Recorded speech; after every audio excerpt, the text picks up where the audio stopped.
Fall asleep to hilarious history. The Carrington Event, The Night the Machines Went Mad, by Mark Twain. Copyright 2026, James Henderson. Chapter 1. The Sun's Unmannerly Silence. In the year of our Lord 1859, the world was suffering from a most peculiar and incurable disease, a profound sense of self-satisfaction. It was a time when man had looked upon the lightning, tucked it into a glass jar, and told it to go to work for a weekly wage. We had the steam engine, the daguerreotype, and the hoop skirt, the three pillars of a civilization that clearly had nothing left to learn. We were, in our own estimation, the undisputed landlords of creation, and the universe was merely a well-behaved tenant that paid its rent in predictable seasons and reliable tides.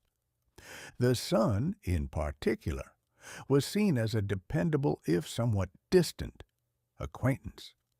It was a big yellow dinner plate of a thing that rose and set with the punctuality of a Swiss watchmaker who had been threatened with a pay cut.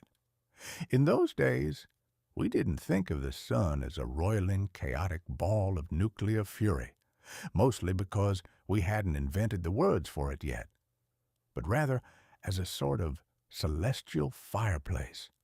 It was there to warm our bones, ripen our corn, and provide a convenient excuse for a nap under a shade tree. It knew its place. It kept its mouth shut. It was a gentleman. By August of that year, the sun had been particularly quiet. It was an unmannerly silence, though we didn't know it at the time. It was the kind of silence you get from a small boy who has disappeared into the pantry with a jar of jam and a pair of scissors. It is the silence of impending catastrophe. But to the average citizen of 1859, it was just a hot, dusty summer. Down on the Mississippi, the water was so low and the air so still that you could hear a mosquito clear its throat from 3 miles away. The river was a sheet of glass reflecting a sky so blue it looked like it had been scrubbed with lye. We spent our days swatting flies and discussing the only things that seemed to matter: the price of cotton, the growing unpleasantness between the North and the South, and whether or not the local parson's new wig was made of horsehair or actual human dignity. The scientific community, a group of gentlemen who spent a great deal of time looking through brass tubes and disagreeing with one another in very long words, was similarly unconcerned. They had decided that the sun was a solid body, perhaps even inhabited by Solarians, who lived under a cool, luminous atmosphere. It was a comforting thought. We liked to imagine the universe was populated by people just like us, only perhaps with better hats. There was, however, a certain Richard Carrington, a man with a hobby that most sensible people considered a waste of good daylight. He liked to draw the sun. Now, if a man spends his time drawing pictures of horses or pretty girls, society can find a place for him. But a man who sits in a darkened room, projecting the image of the sun onto a plate of glass so he can count its spots, is generally regarded as a man who has run out of useful things to do. Sunspots were, in 1859, considered a sort of celestial acne. They were imperfections on the face of an otherwise reliable orb. Carrington watched them with the devotion of a cat watching a mouse hole. He noted that the sun had been unusually spotted that summer, like a man coming down with a bad case of the measles. But even Carrington, with all his brass instruments and meticulous ledgers, had no idea that the sun was currently winding up for a punch that would knock the Victorian era right off its high horse.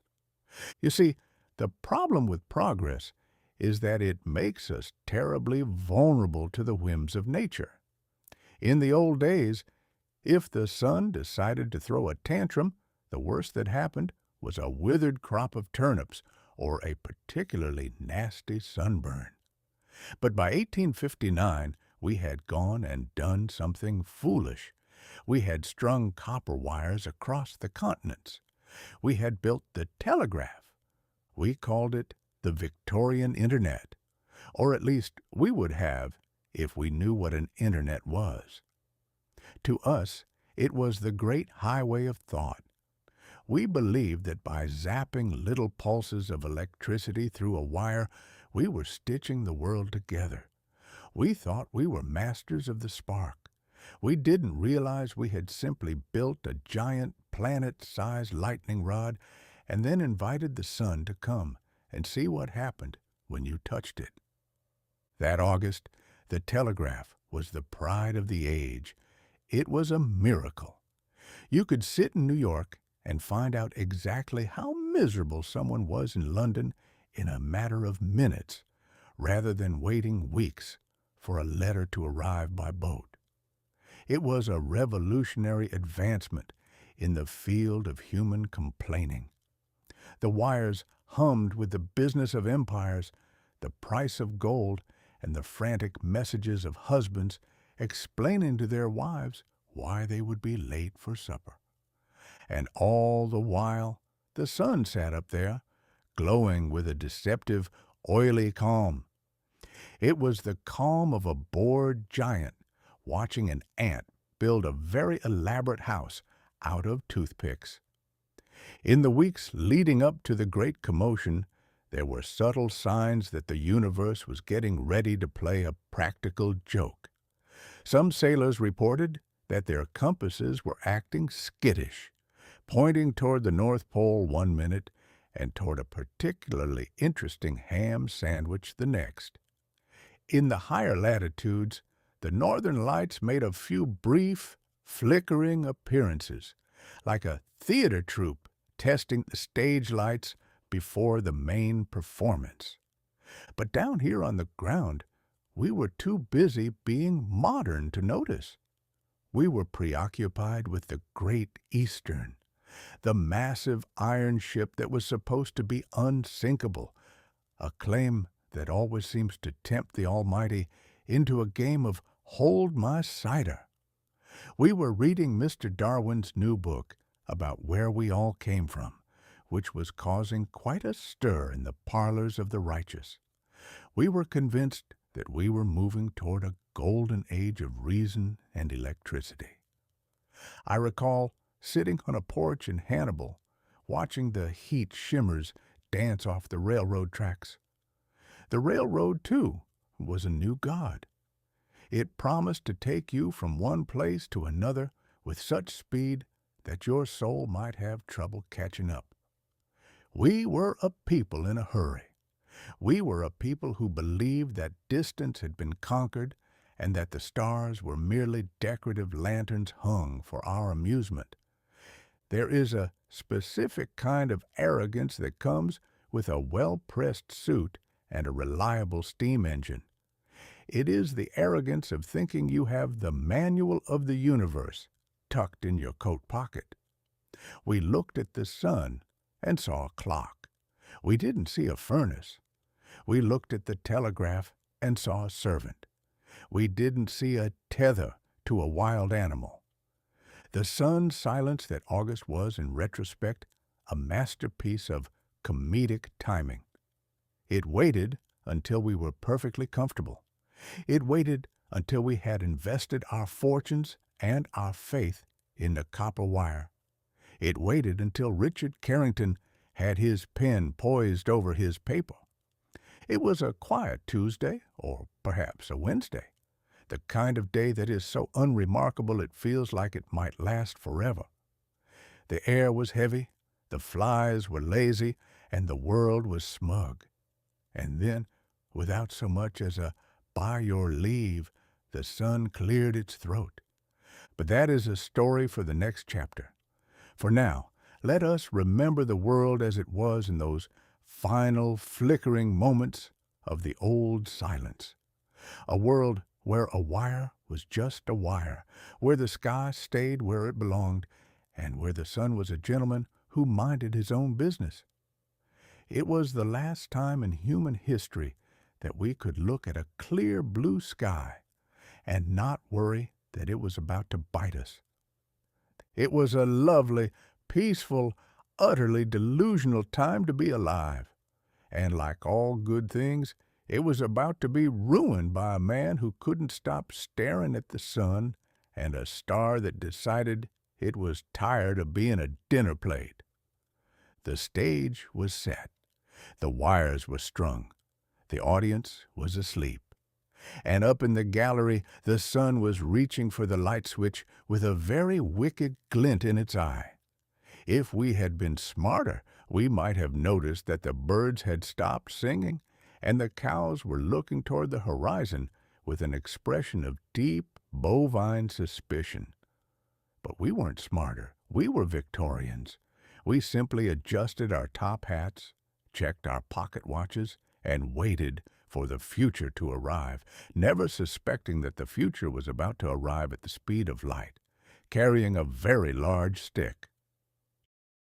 Chapter 2. Mr. Carrington's Blindness. It has often been observed that if you stare at a thing long enough, you either begin to understand it or you begin to go blind. In the case of Mr. Richard Carrington, he managed to achieve a spectacular degree of both. On the morning of September 1st, 1859, the sun rose over England with its usual air of practiced indifference. It was a fine, crisp morning in Red Hill, the kind of morning that makes a man feel he is part of a grand, well-ordered design, provided, of course, that he has a warm breakfast in his belly and no immediate plans to go to war. Richard Carrington, however, was not interested in breakfast. He was interested in spots. Now, most men of the 19th century spent their time worrying about the spots on their reputation or the spots on their best Sunday waistcoat. But Carrington was of a different breed.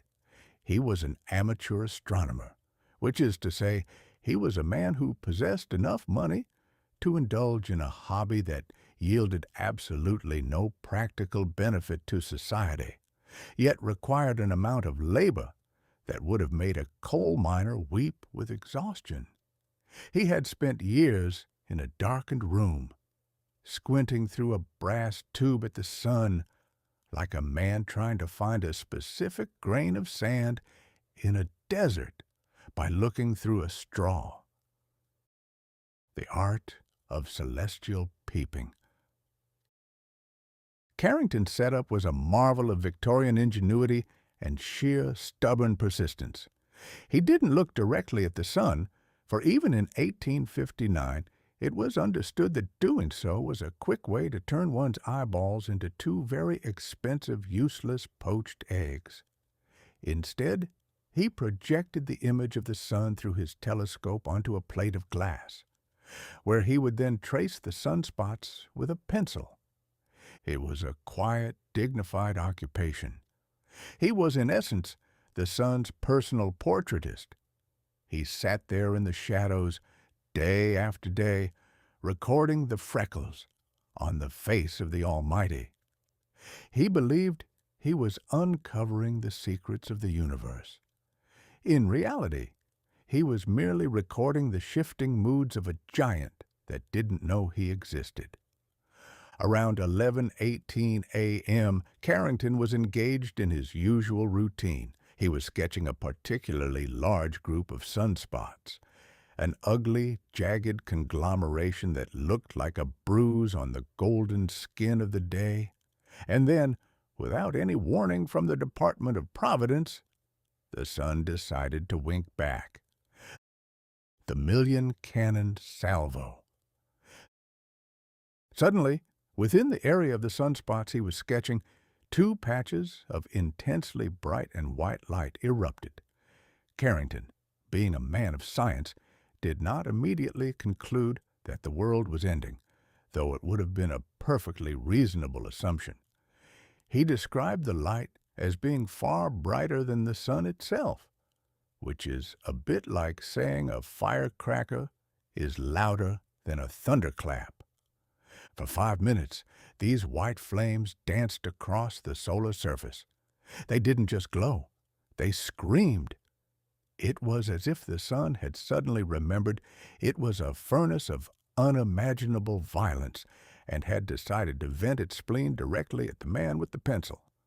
Carrington was witnessing a solar flare, a white light flare so powerful it is still used as the gold standard for celestial tantrums today. And what did our hero do? Did he fall to his knees and beg for mercy? Did he run into the street and warn the neighbors to put on their heavy coats? No. He did what any true blue Englishman would do when faced with a cosmic miracle.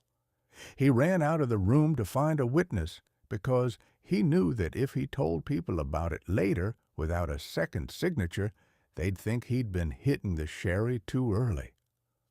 "I stayed for a minute to watch the phenomenon," Carrington later wrote, with the dry, understated tone of a man reporting a slightly oversalted mutton chop.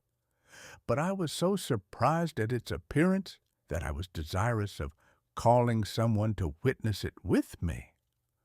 He ran through the house, likely shouting for anyone with a pulse to come and see the sun exploding. But by the time he found a witness and returned to the telescope, the spark had vanished. The sun had returned to its usual mask-like serenity. It had delivered a message of world-shattering importance, realized that the only person listening was a man in a waistcoat, and then simply hung up the phone.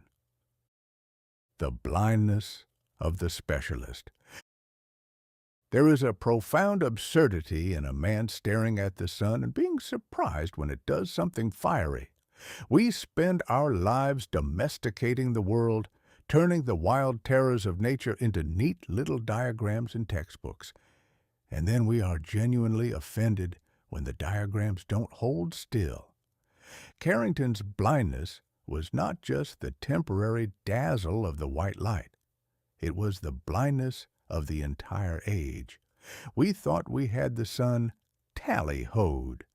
We thought it was a mechanical object that followed the laws of Newton, a celestial grandfather clock that would never dream of losing its temper. Carrington went back to his sketches, his eyes likely still dancing with green and purple spots, and he wrote down exactly what he saw.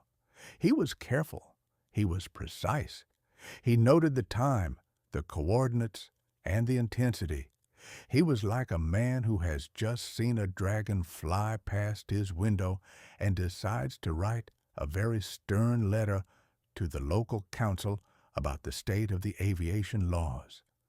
He didn't know, couldn't have known, that at that very moment a billion-ton cloud of electrified gas had been vomited out of the sun and was currently hurtling toward Earth at a speed that would make a locomotive look like a paralyzed snail.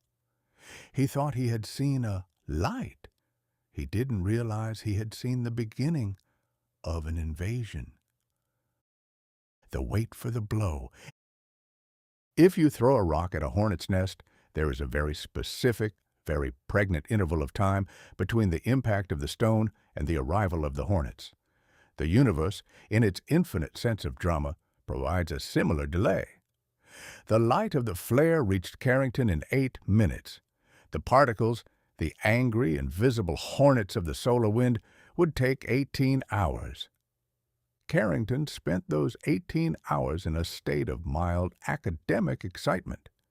He likely went to bed that night thinking he had made a notable observation. He probably felt quite proud of himself. He had caught the sun in an act of indiscretion.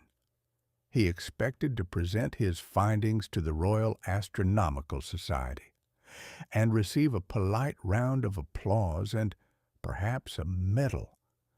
He did not expect that by the next evening the sky would turn the color of a fresh wound. He did not expect that his beloved telegraph wires would start weeping fire. He did not expect that the sun, having been peeked at through a brass tube, was about to reach down and shake the world until its teeth rattled. A meditation on hubris.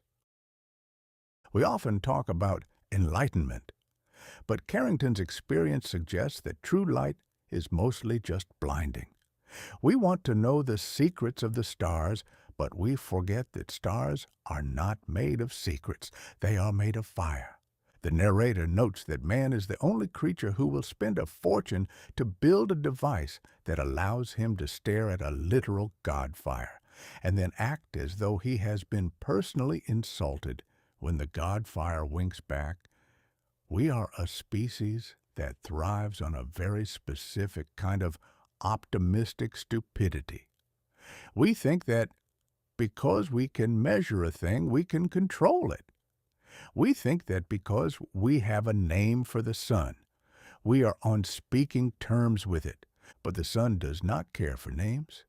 It does not care for Mr. Carrington's sketches or the Royal Astronomical Society. It is a temperamental landlord that has just realized the tenants have been spying on it through the keyhole, and it is currently putting on its heavy boots to come downstairs and have a word with us. As the sun set over England on that September evening, the world felt perfectly safe.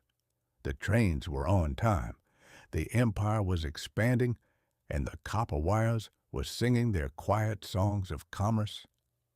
Richard Carrington sat in his study, perhaps rubbing his eyes and wondering if he had imagined the whole thing. He was the first man to see the fuse being lit, but like everyone else, he was still standing right on top of the powder keg, wondering why the air smelled like smoke. The tragedy of the human condition is that we are always the last to know that we are the punchline of a joke that started 93 million miles away. Carrington had seen the flash. Now the rest of us were about to hear the bang. Chapter 3. The Gospel of the Copper Wire. If you had walked into any respectable parlor in the middle of the 19th century and suggested that the Almighty's primary method of communication, the thunderclap, was a bit outdated and slow, you would have been shown the door with a firm hand and a cold look. But by 1859, man had decided he no longer needed to wait for a burning bush or a stone tablet to receive a message. He had invented the telegraph, and in doing so, he had created a new religion, one where the deity was a click-clacking brass key, and the scripture was a series of dots and dashes that looked like a bird had walked across a piece of paper with muddy feet. We called it the Annals of Modernity. We called it the Lightning's Harness. In reality, it was simply a way to ensure that no one, anywhere on the face of the earth, could ever again enjoy the profound and holy blessing of being left alone. The death of the blessed silence. Before the telegraph, if a man in London decided to have a nervous breakdown or a revolution, it took 3 weeks for the news to reach New York. By the time the Americans heard about it, the man had usually recovered, the revolution had been settled over tea, and everyone had forgotten what the fuss was about. This was a civilized way to live. It allowed for the cooling of tempers and the ripening of judgment. It allowed a man to finish his lunch before he had to worry about a war on the other side of the Atlantic. But the gospel of the copper wire changed all that. It promised to make every man our neighbor. Now, I have lived next to a good many neighbors in my time, and I can tell you that the one thing a man rarely wants is more of them. Making the whole world your neighbor meant that you were now privy to the global collection of stubbed toes, bad investments, and political idiocies, all delivered to your local station with the speed of a startled cat. We were told that this annihilation of space and time would bring about universal peace. The logic was that if we could all talk to one another instantly, we would realize we were all brothers. It was a lovely sentiment, ignored entirely by the fact that most brothers spend their time trying to find new and creative ways to hit each other with sticks. The priesthood of the brass key. The ministers of this new faith were the telegraph operators. They were a peculiar breed of men, lean, nervous, and possessed of a twitch in their right hands that suggested they were constantly trying to swat an invisible fly. They sat in small, cramped offices that smelled of ozone and stale coffee, listening to the frantic dits and dahs of the world's heartbeat, the language of the gods. They spoke a language that no one else understood. A series of clicks could mean the queen is ill, or buy pork bellies, or send more socks. To the uninitiated, it was a cacophony. To the operator, it was the voice of destiny itself, the speed of hubris. They moved their fingers with a dexterity that would have shamed a concert pianist, translating the lightning into English prose. They were the gatekeepers of truth. If an operator had a grudge against a particular politician, he could, with a flick of his wrist, turn a statesman-like address into a stuttering mess of nonsense simply by misplacing a few dots. The isolation of the connected. Ironically, these men, who were more connected to the world than anyone else, were the loneliest people on earth. They knew everything that was happening in Paris and Peking, but they didn't know the name of the man living in the room next door. We looked upon these operators with a mixture of awe and suspicion. They were the high priests of the spark. They handled the lightning as if it were a common house pet, never suspecting that the pet was about to grow teeth and remember its lineage. The architecture of the New World.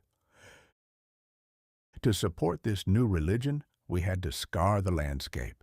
We marched across the prairies and the mountains, planting cedar poles like some sort of skeletal forest. We strung thousands of miles of copper wire, looping it from pole to pole, creating a giant web that looked as though a drunken spider had been given a government contract. Birds loved it. To a sparrow in 1859, the telegraph was the greatest invention in the history of ornithology. It provided a 1,000-mile-long perch where one could sit and discuss the quality of local worms while the secrets of empires pulsed beneath one's feet. I often wondered if the birds could feel the messages, if a particularly scandalous piece of gossip felt like a tickle on their toes, or if a declaration of war felt like a sharp pinch. The wires hummed in the wind. On a quiet night, you could stand under a telegraph pole and hear a low, mournful vibration. The scientists told us it was just the wind acting on the tension of the wire, but the poets and the superstitious knew better. It was the sound of the world's anxiety. It was the sound of 1,000,000 voices all trying to speak at once through a single strand of metal. The fragility of the spark. For all its pretensions of godhood, the telegraph was a remarkably fragile thing. It was a system held together by spit, copper, and the hope that it wouldn't rain too hard. The battery problem. To make the system work, we used massive chemical batteries, glass jars filled with acid and lead that looked like something a mad scientist would use to reanimate a corpse. These batteries were temperamental. prone to leaking and occasionally prone to exploding if you looked at them sideways. The grounding delusion. We believed we understood how to ground the electricity. We thought that by sticking a rod into the dirt, we were telling the lightning where to go, as if the lightning were a well-behaved dog that would stay in its kennel. The weather's whims, a fallen branch, a heavy frost, or a particularly energetic cow leaning against a pole could silence a whole continent. We had built a nervous system for the planet, but we had forgotten to give it a skin. Yet, despite its flaws, we were obsessed. By the summer of 1859, the telegraph had become indispensable. The newspapers couldn't function without it. The banks couldn't move money without it. And the government couldn't keep track of its own mistakes without it. We had tied our civilization to a copper thread and convinced ourselves it was a cable of unbreakable iron. The irony of progress? I recall a conversation with a gentleman in a St. Louis hotel who told me with a straight face and a trembling finger that the telegraph would eventually lead to the abolition of misunderstanding. He believed that because we could communicate instantly, we would no longer have any reason to fight. I asked him if he had ever tried to communicate instantly with his wife during a disagreement about the household budget.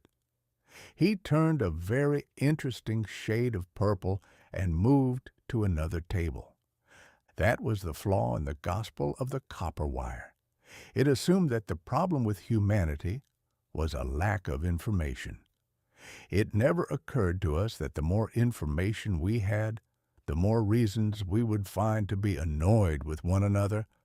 We were busy building a faster way to be angry, a more efficient way to be panicked, and a truly spectacular way to be wrong at the speed of light. As the sun began to simmer in late August, the telegraph lines were busier than ever. The wires were hot with the friction of 1,000 mundane thoughts. We were so proud of our little copper web. We thought we had captured the essence of the heavens and put it to work in the counting houses. We didn't realize that we had merely built a very long, very conductive fuse, and that Richard Carrington's son was currently reaching for a match. Man, in his infinite vanity, thought he had mastered the lightning. He was about to find out that the lightning was merely on loan, and the true owner was coming to collect the interest with a vengeance that would turn our great highway of thought into a literal trail of fire. Chapter 4. The Calm on the Mississippi. While the sun was busy sharpening its knives and the telegraph operators were twitching over their brass keys, the Mississippi River remained profoundly, almost aggressively indifferent. If there is one thing the great river excels at, it is the art of not giving a continental damn about the progress of man. You can string wires over it, you can float iron monsters upon it, and you can even try to measure its depth with a lead line and a prayer. But the Mississippi will continue to be exactly what it has been for 10,000 years. 1,000 miles of liquid mud looking for a place to lie down. In that late summer of 1859, the river was in a state of deep, humid meditation. The water was so low that the sandbars were beginning to show their ribs, looking like bleached skeletons of ancient leviathans. The heat didn't just sit on you, it moved in, unpacked its bags, and started charging you rent.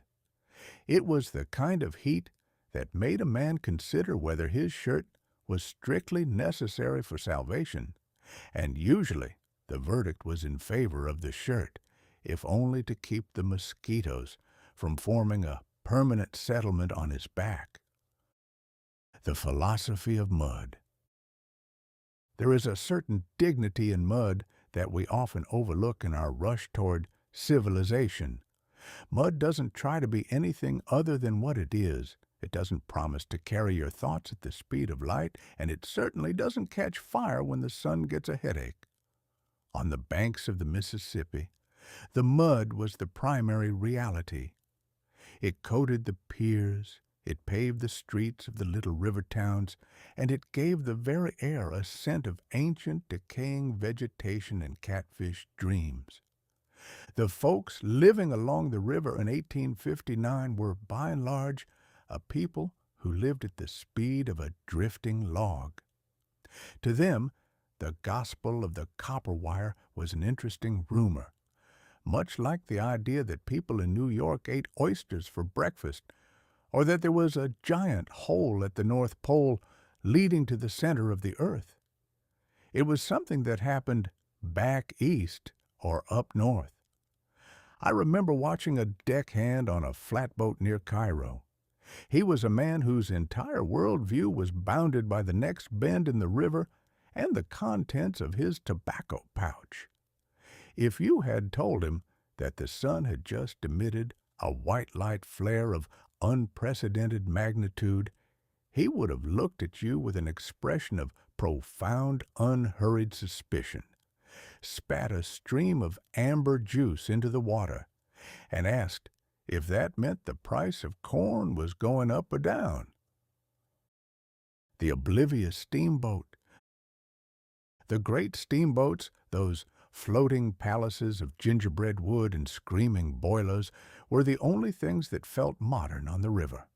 They puffed and groaned, churning the brown water into a white froth, carrying the news of the world in the form of month-old newspapers and traveling salesmen with valises full of universal liniment. But even the steamboats were oblivious to the celestial riot being prepared in the heavens. A captain on the Mississippi in 1859 had enough to worry about without looking at the sun. He had to worry about snags, those hidden tree trunks that waited like underwater daggers to rip the bottom out of his pride and joy. He had to worry about shifting sandbars that weren't there yesterday and would be gone by tomorrow. He had to worry about his boilers deciding to take a shortcut to heaven, taking the passengers and the deck furniture along with them. To a river pilot, the sky was merely a tool for predicting the wind or the rain. If the sky turned a bit red at sunset, he simply noted that it would be a hot day tomorrow.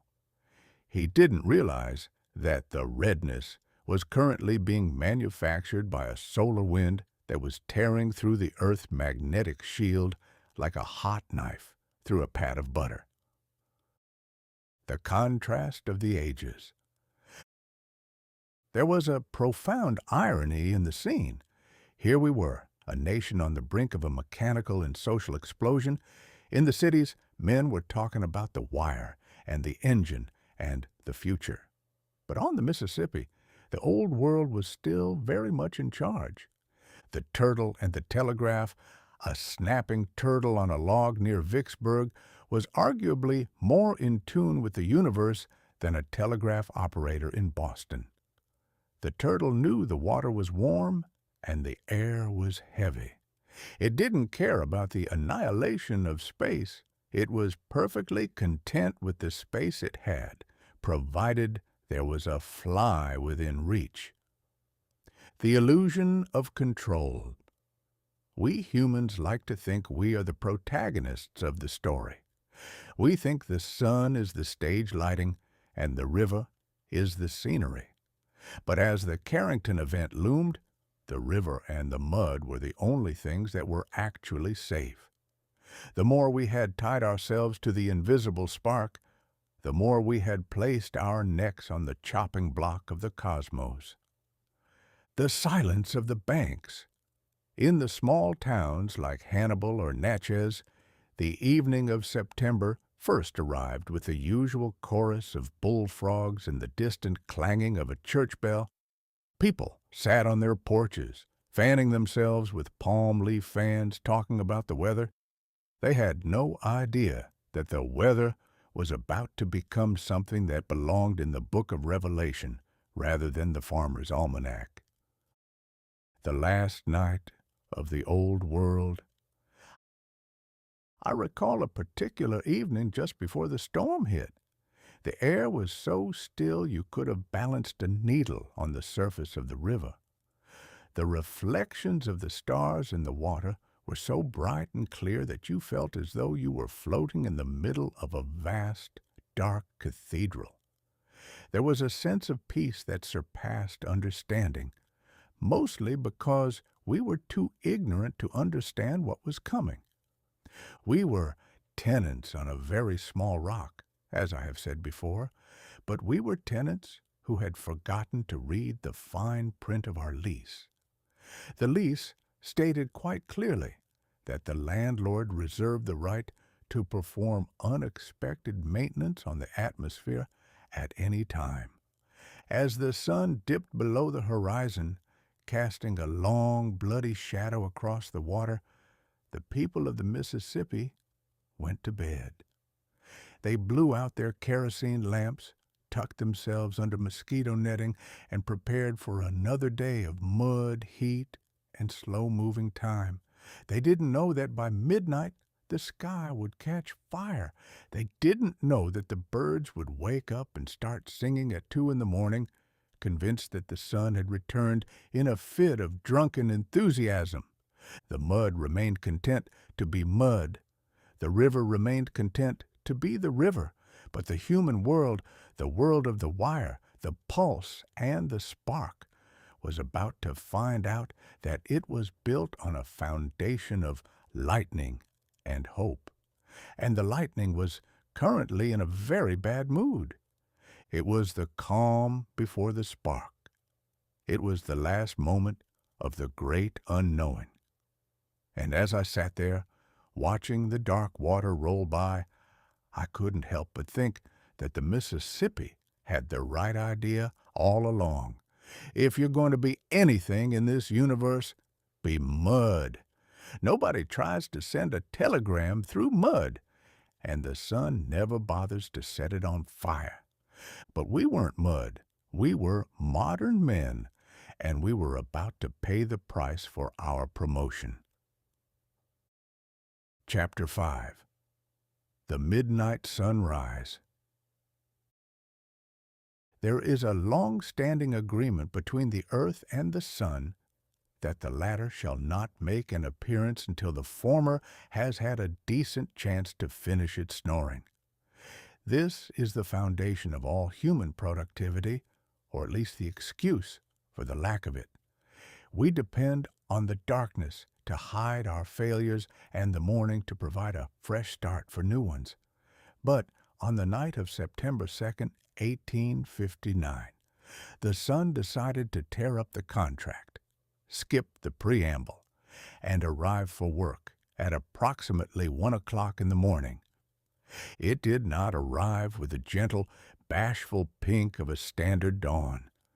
No, this was a dawn that had been drinking. It arrived with a roar of color that would have made a rainbow look like a charcoal sketch. The Great Bacon Delusion. High in the Rocky Mountains, there lived a class of men known as miners. Now, a miner is a creature that has voluntarily traded the comforts of a bed and a balanced diet for the privilege of hitting a rock with a hammer until either the rock breaks or his spirit does. They are not men given to poetic flights of fancy.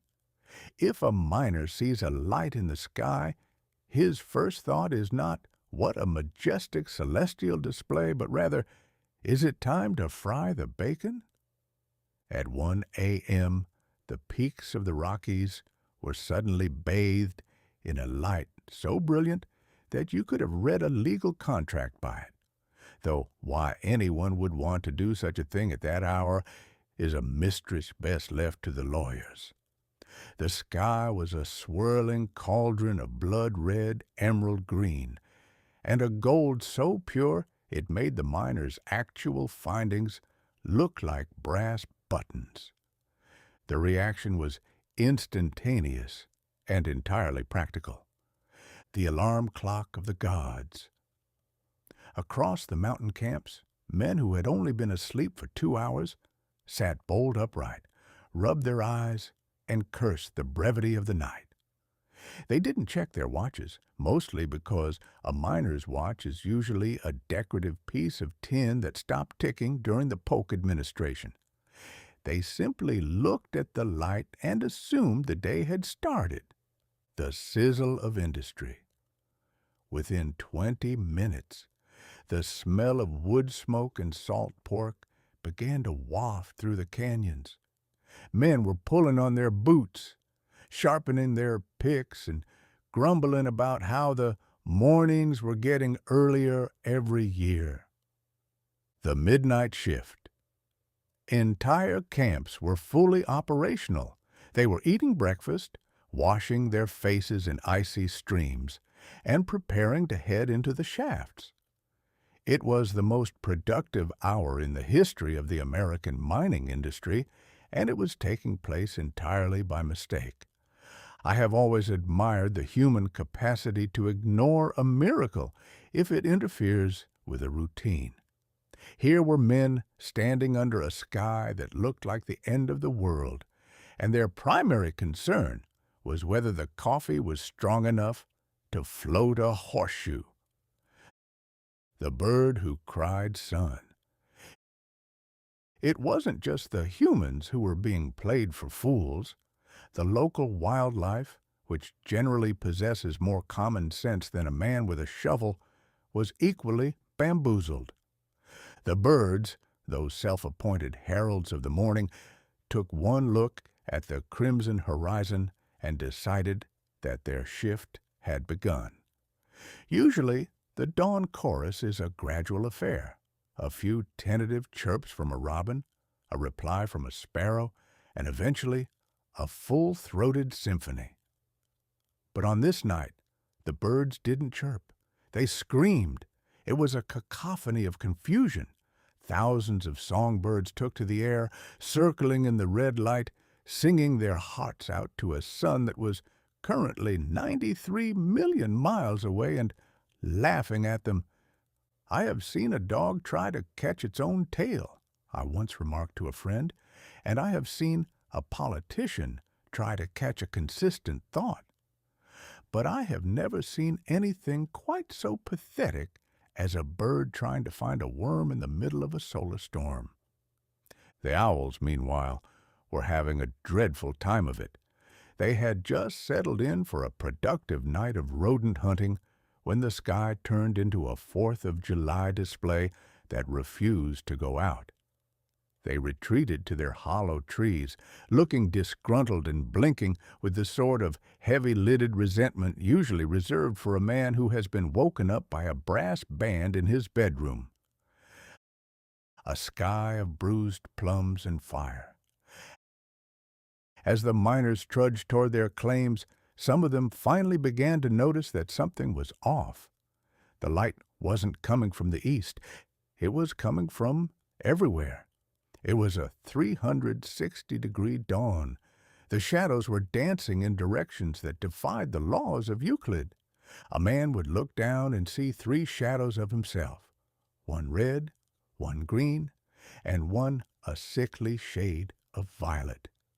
It's enough to make a sober man take up the bottle, and enough to make a drunkard swear off the stuff forever out of sheer terror.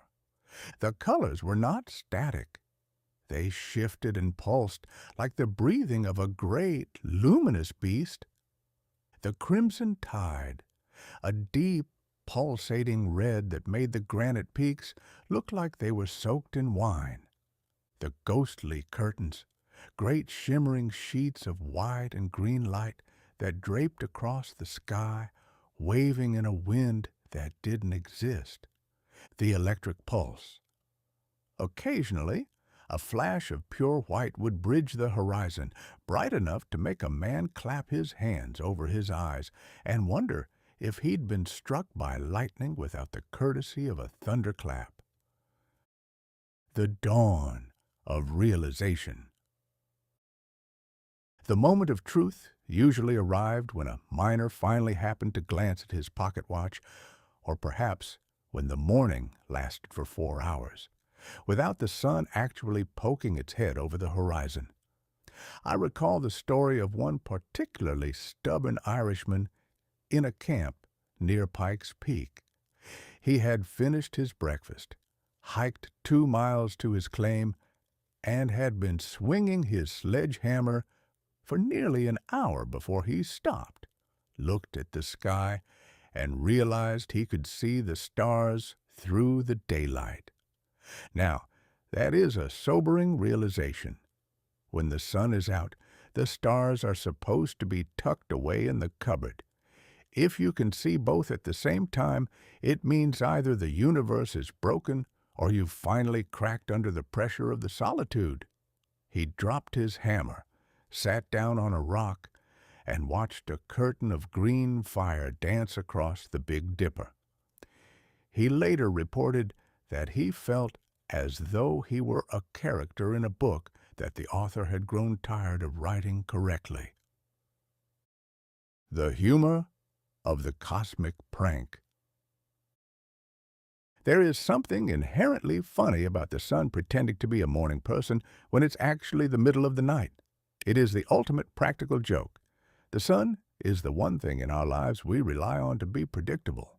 We can handle a dishonest merchant, a fickle sweetheart, or a government that changes its mind every Tuesday, but we expect the sun to keep its appointments.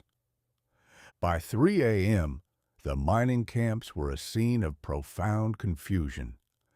Half the men were trying to go to work, while the other half, the ones who had finally checked their watches, were trying to convince them to go back to bed. Arguments broke out over the breakfast fires. "I tell you, it's morning. Look at the sky, man." "The sky is purple, Jim." "Since when is the morning purple?" "Maybe it's a special occasion." It was the midnight sunrise, a brief period in history where the laws of time were suspended by a gust of solar wind. It reminded us that our clocks and our calendars are merely polite suggestions we offer to the universe, and the universe is under no obligation to follow them. As the first wave of the storm began to subside, leaving the sky a bruised and flickering mess, the miners finally crawled back into their blankets. They were exhausted, confused, and smelled of bacon that they had eaten at the wrong time. The birds eventually fell silent, tucking their heads under their wings with an air of profound embarrassment. The sun had made its point. It had reached out across the void and flicked the light switch just to see us scurry. And as the real dawn finally began to break, a pale, sickly thing compared to the riot that had preceded it, the world woke up for the second time that day, feeling very much like a man who has stayed at the party far too long and is now suffering the consequences. We had survived the first wink of the solar eye, but as the miners slept, the ghost in the machine was just beginning to stir in the telegraph offices of the East, and the true price of our gospel of the copper wire was about to be collected. Chapter 6. The Theology of the Auroras. While the miners in the West were busy frying bacon by the light of a celestial mistake, the American South was undergoing a spiritual transformation of the most frantic and temporary kind. If there is one thing that will cause a man to reconsider his entire moral inventory, it is the sight of the heavens turning the color of a fresh, angry bruise. In the South, where the northern lights are about as common as a blizzard in July, the sudden appearance of a blood-red sky was not seen as a scientific curiosity. It was seen as a subpoena from the Almighty. It has always struck me as a touch of human vanity that we assume the universe would go to the trouble of setting the entire atmosphere on fire just to remind a few backsliding farmers to stop playing cards on a Sunday. And yet, that is exactly how the populace of 1859 received the news. We are a species that firmly believes the stars revolve around our personal grudges and our local elections. The Crimson Panic. In places like Virginia, Tennessee, and the deep, humid heart of Georgia, the sky didn't merely glow, it curdled. The aurora, having exhausted its supply of greens and golds in the higher latitudes, arrived in the south as a deep, pulsating crimson. It looked, as one terrified observer in Charleston put it, as though the very bowl of the heavens had been filled with the blood of 1,000 martyrs and then stirred with a hot poker. Now, a green sky is a curiosity. A red sky is a catastrophe. To the 19th century mind, a red sky meant only one of two things. Either the neighbor's barn was on fire, or the world was being called to its final accounting. When the people of Savannah looked up and saw that the fire extended from one horizon to the other, and that there was no smoke, no heat, and no smell of burning cedar, they collectively decided that the accountant had finally arrived to audit the books. The great pews to tavern ratio. The immediate result was a sociological phenomenon that I like to call the great repentance of the midnight hour. Within 60 minutes of the sky turning red, the local taverns were emptier than a politician's promise, while the churches were packed to the rafters. The sudden saints, men who hadn't darkening the door of a church since their own baptisms, and even then they had to be carried in, were suddenly found in the front pews, weeping with a vigor that suggested they were trying to wash away 20 years of horse trading and whiskey drinking in a single sitting. The confessional deluge. Ministers were dragged from their beds by panicked mobs demanding to be shriven. One poor parson in Alabama reported that a man confessed to stealing 3 chickens, a weather vane, and his brother-in-law's best boots, all before the clock struck 2. The man apparently figured that if the world was ending, he might as well clear the slate, though I suspect he would have asked for the boots back if the sun had come up normally the next morning. The theology of fear. The sermons that night were not about loving thy neighbor. They were about fleeing the wrath to come. There is nothing like a crimson sky to give a preacher a really effective visual aid. Every time the aurora pulsed, a bright flash of white light through the red, a collective groan would go up from the congregation as if they were all waiting for the first trumpet blast of the apocalypse. The apocalypse industry. Wherever there is a panic, there is a man with a suitcase trying to figure out how to make a nickel off of it. The Carrington Event was no exception. By the time the sky had been red for 3 hours, the end-of-the-world industry was in full swing. Prophecies, which are usually a slow-moving commodity, were suddenly being traded at a premium. Men appeared on street corners with hand-printed flyers, presumably printed in great haste, declaring that this was the 6th seal, or the 7th trumpet, or perhaps the great celestial cleaning. It is a remarkable thing, I observed to a skeptical cat on my porch, that a man who cannot predict the weather 3 hours in advance will suddenly claim to have the entire schedule of the Creator's final week tucked in his pocket. There were even reports of ascension robes being sold at a discount. These were simple white garments that were supposed to make you look presentable for the trip upward. The irony was that the merchants selling these robes were taking gold and silver in exchange. I have never understood the logic of a man who believes the world is ending in 20 minutes, yet still wants to make sure he has a healthy balance in his bank account for the 21st minute.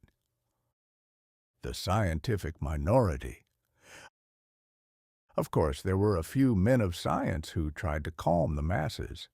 They stood on their porches with telescopes and charts, explaining that what everyone was seeing was merely a luminous discharge of electricity in the upper strata of the atmosphere. This went over about as well as a lecture on fluid dynamics to a man who is currently drowning. The common man did not want luminous discharges. He wanted a miracle, or at least a very good reason, to be terrified. To the panicked citizen of 1859, a scientist was just a man who used long words to describe the fact that he was just as scared as everyone else, but was too proud to admit it.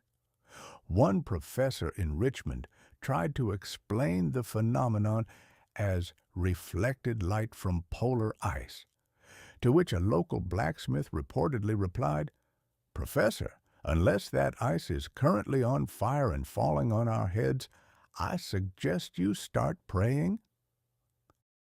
The humor of human hubris. There is a profound comedy in the way we handle the unknown. We are a species that lives on a tiny blue marble spinning through a void of unimaginable violence, yet we are genuinely offended when the void decides to show its teeth. We spend our lives building little fences and writing little laws, and then we are shocked when a solar wind, a thing that could swallow 1,000 Earths and still be hungry, blows our fences down. By 4 a.m., the theology of the auroras had reached its peak. The South was a landscape of red light and frantic prayer. People were giving away their worldly possessions to anyone who would take them, which led to a very interesting morning when the sky finally turned blue again and they realized they now owned nothing but an ascension robe and a very bad headache. I recall the story of a plantation owner who, in his terror, freed all his slaves and gave them each a deed to his land, only to spend the next 3 years in court trying to explain that he had been under the influence of a celestial misunderstanding. It turns out that the law is much more interested in the color of your ink than the color of the sky. The hangover of piety. As the aurora began to fade, leaving behind a sky that looked like a guttering candle, a new kind of fear took hold, the fear of having made a fool of oneself. One by one, the saints began to sneak out of the churches. The men who had confessed to stealing chickens started wondering if anyone had written their names down. The ministers, their voices hoarse from shouting about brimstone, went home to soak their feet. The world had not ended. The stars were still there. The mud was still mud. The theology of the auroras lasted exactly as long as the light did. It was a piety of convenience, a holiness born of a specific frequency of the electromagnetic spectrum. It taught us that man is a very religious animal, provided you keep the lights bright enough and the colors scary enough. But while the South was busy repenting for its sins, the North was facing a much more practical problem. In the telegraph offices from Boston to Washington, the ghost in the machine had arrived. The wires were no longer carrying messages from humans. They were carrying the voice of the sun itself, and the sun had a very shocking way of making itself heard. As the sun, the real sun, began to rise on September 3rd, it looked as innocent as a newborn babe. It looked like it hadn't spent the night turning the world upside down. It looked like It hadn't caused 10,000 men to confess to crimes they would spend the rest of their lives denying. It was a masterpiece of cosmic gaslighting. We had survived the end of the world, but as the telegraph operators went back to their stations, they found that the world they had come back to was one where the machines had finally decided to go on strike, and they were using lightning as their picket signs. Chapter 7. The Ghost in the Machine. It has long been my contention that the greatest horror a man can face is not a ghost in a graveyard or a specter in a haunted castle, but a piece of furniture that suddenly develops a mind of its own. We can negotiate with a ghost, usually by promising to find its buried gold or by moving to a different county. But there is no reasoning with a clock that decides to chime 13, or a rocking chair that begins to rock with a rhythmic, ghostly enthusiasm when there is no one in it but a draft and a disappointed cat. On the morning of September 2nd, 1859, the telegraph operators in Boston discovered that their machines had graduated from being useful tools to being independent agents of chaos. They found themselves in the presence of the ghost in the machine, and it was a ghost that didn't care a whit for the Queen's English or the established laws of physics. The miracle of the unplugged cord. In the Boston office of the American Telegraph Company, a gentleman named George Prescott, a man who knew more about electricity than was probably healthy for his nervous system, was witnessing a scene that would have made a medieval alchemist turn in his grave. The solar storm had reached such a pitch that the very air was pregnant with electricity. The atmosphere was so saturated with the sun's discarded energy that the thousands of miles of copper wire draped across the countryside had become massive antennas, soaking up the celestial fire and funneling it directly into the tiny, cramped offices of New England. The operators soon realized that their chemical batteries, those heavy glass jars of acid and lead, were no longer necessary.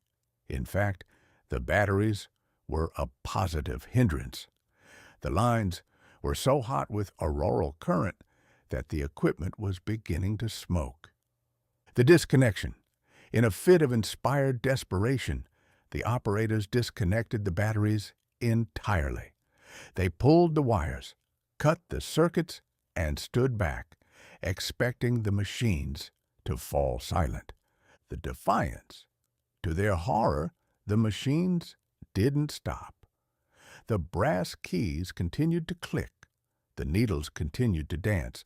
The paper tape continued to spool out of the machines, covered in a frantic, stuttering language that no man had ever seen. The solar battery. The telegraph had found a new master. It was no longer being powered by the puny chemistry of man. It was being powered by a star 93 million miles away. It was as if a man had gone to turn on a desk lamp and discovered that the lamp was now being powered by the sheer, unbridled rage of the universe. The conversation with nowhere.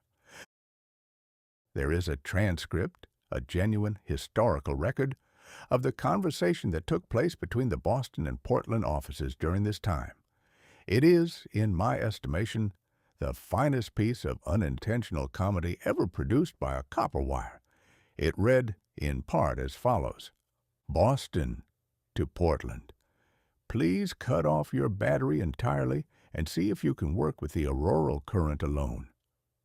Portland, back to Boston. I have did so.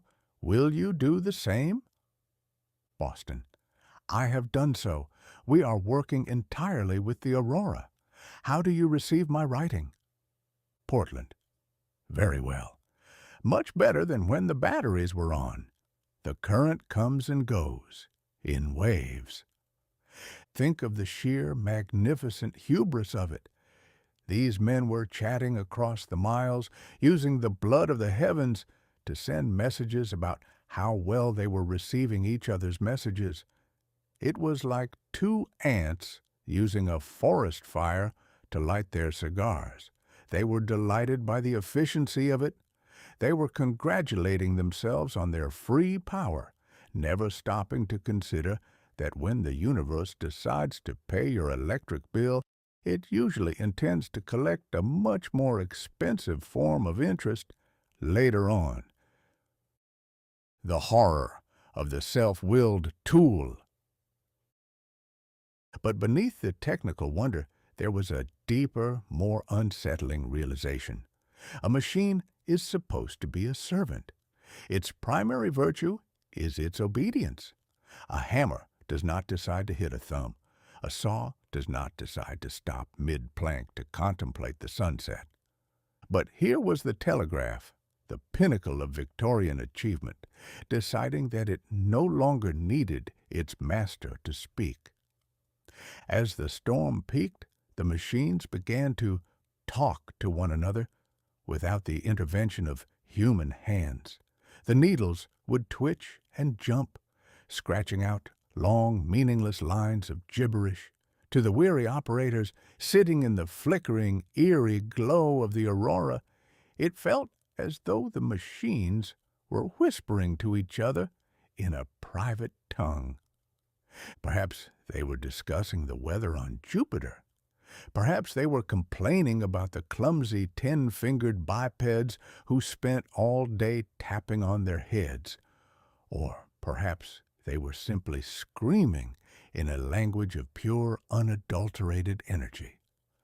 I have always mistrusted a machine that claims to be automatic, I once wrote.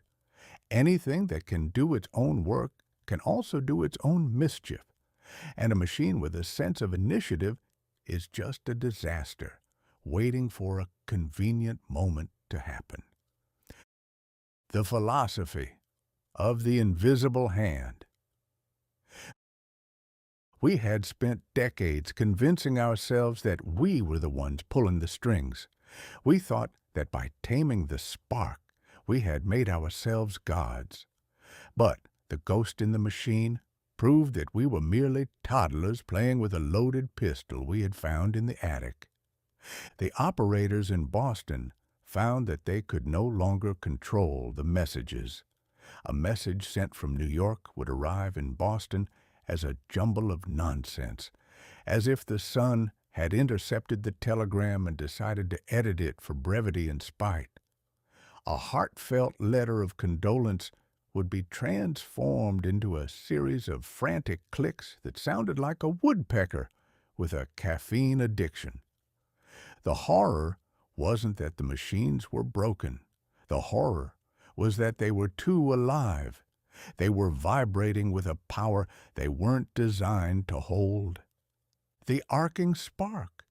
Blue sparks began to leap from the equipment to the operator's fingers. The smell of progress, the smell of ozone, that sharp metallic scent that follows a lightning bolt, filled the rooms, mixing with the smell of scorched paper and the cold sweat of frightened men. The independence of the wire. It became clear that the wire didn't belong to the American Telegraph Company anymore. It belonged to the sun. A lesson in humility. The Carrington Event was many things: a scientific marvel, a beautiful display, and a logistical nightmare. But above all, it was a lesson in humility. It reminded us that our mastery of nature is a very thin veneer, easily scratched away by a single solar hiccup. We think we have built a world that is modern and secure. We think we have conquered distance and time, but in reality, we have just built a very elaborate stage, and we are only allowed to perform our little plays as long as the landlord stays in the wings. The ghost in the machine was the sun's way of stepping out onto the stage and reminding us who really owns the theater. For a few brief hours in 1859, the telegraph was no longer a tool for human communication. It was a cosmic instrument, playing a tune that we couldn't understand, powered by a force we couldn't control. As the operators in Boston watched their machines clicking away without batteries, they weren't just seeing a technical anomaly, they were seeing the future, a future where our machines might eventually decide they don't need us at all. And as George Prescott noted the extraordinary strength of the current, I suspect he felt a cold shiver that had nothing to do with the September draft. It was the realization that man had finally invited the lightning into his home, only to find that the lightning had no intention of leaving quietly. The ghost was in the machine, and it was laughing at us in Morse code. Chapter 7. The Ghost in the Machine. It has long been my contention that the greatest horror a man can face is not a ghost in a graveyard or a specter in a haunted castle, but a piece of furniture that suddenly develops a mind of its own. We can negotiate with a ghost, usually by promising to find its buried gold or by moving to a different county. But there is no reasoning with a clock that decides to chime 13, or a rocking chair that begins to rock with a rhythmic, ghostly enthusiasm when there is no one in it but a draft and a disappointed cat. On the morning of September 2nd, 1859, the telegraph operators in Boston discovered that their machines had graduated from being useful tools to being independent agents of chaos.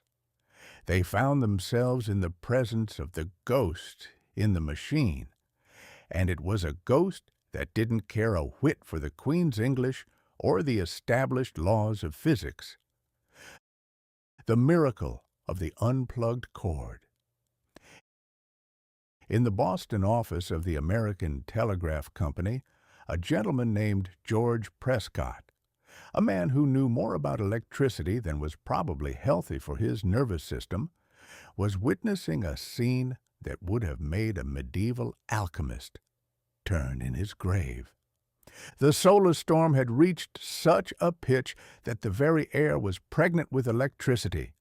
The atmosphere was so saturated with the sun's discarded energy that the thousands of miles of copper wire draped across the countryside had become massive antennas, soaking up the celestial fire and funneling it directly into the tiny, cramped offices of New England.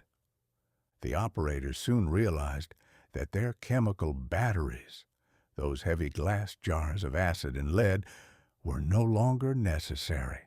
In fact, the batteries were a positive hindrance. The lines were so hot with auroral current that the equipment was beginning to smoke. The disconnection. In a fit of inspired desperation, the operators disconnected the batteries entirely. They pulled the wires, cut the circuits, and stood back, expecting the machines to fall silent. The defiance. To their horror, the machines didn't stop. The brass keys continued to click. The needles continued to dance. The paper tape continued to spool out of the machines, covered in a frantic, stuttering language that no man had ever seen. The solar battery. The telegraph had found a new master. It was no longer being powered by the puny chemistry of man. It was being powered by a star 93 million miles away. It was as if a man had gone to turn on a desk lamp and discovered that the lamp was now being powered by the sheer, unbridled rage of the universe. The conversation with nowhere. There is a transcript, a genuine historical record of the conversation that took place between the Boston and Portland offices during this time. It is, in my estimation, the finest piece of unintentional comedy ever produced by a copper wire. It read, in part, as follows. Boston to Portland, Please cut off your battery entirely and see if you can work with the auroral current alone. Portland, back to Boston. I have did so. Will you do the same? Boston. I have done so. We are working entirely with the aurora. How do you receive my writing? Portland. Very well. Much better than when the batteries were on. The current comes and goes in waves. Think of the sheer magnificent hubris of it.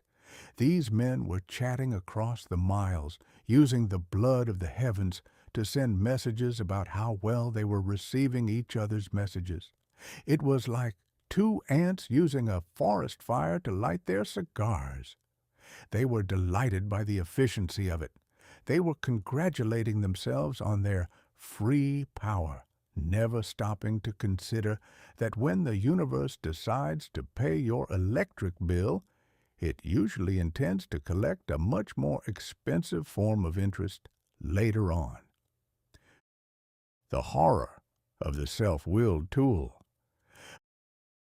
But beneath the technical wonder, there was a deeper, more unsettling realization. A machine is supposed to be a servant. Its primary virtue is its obedience. A hammer does not decide to hit a thumb. A saw does not decide to stop mid-plank to contemplate the sunset. But here was the telegraph, the pinnacle of Victorian achievement, deciding that it no longer needed its master to speak. As the storm peaked, the machines began to talk to one another without the intervention of human hands. The needles would twitch and jump, scratching out long, meaningless lines of gibberish.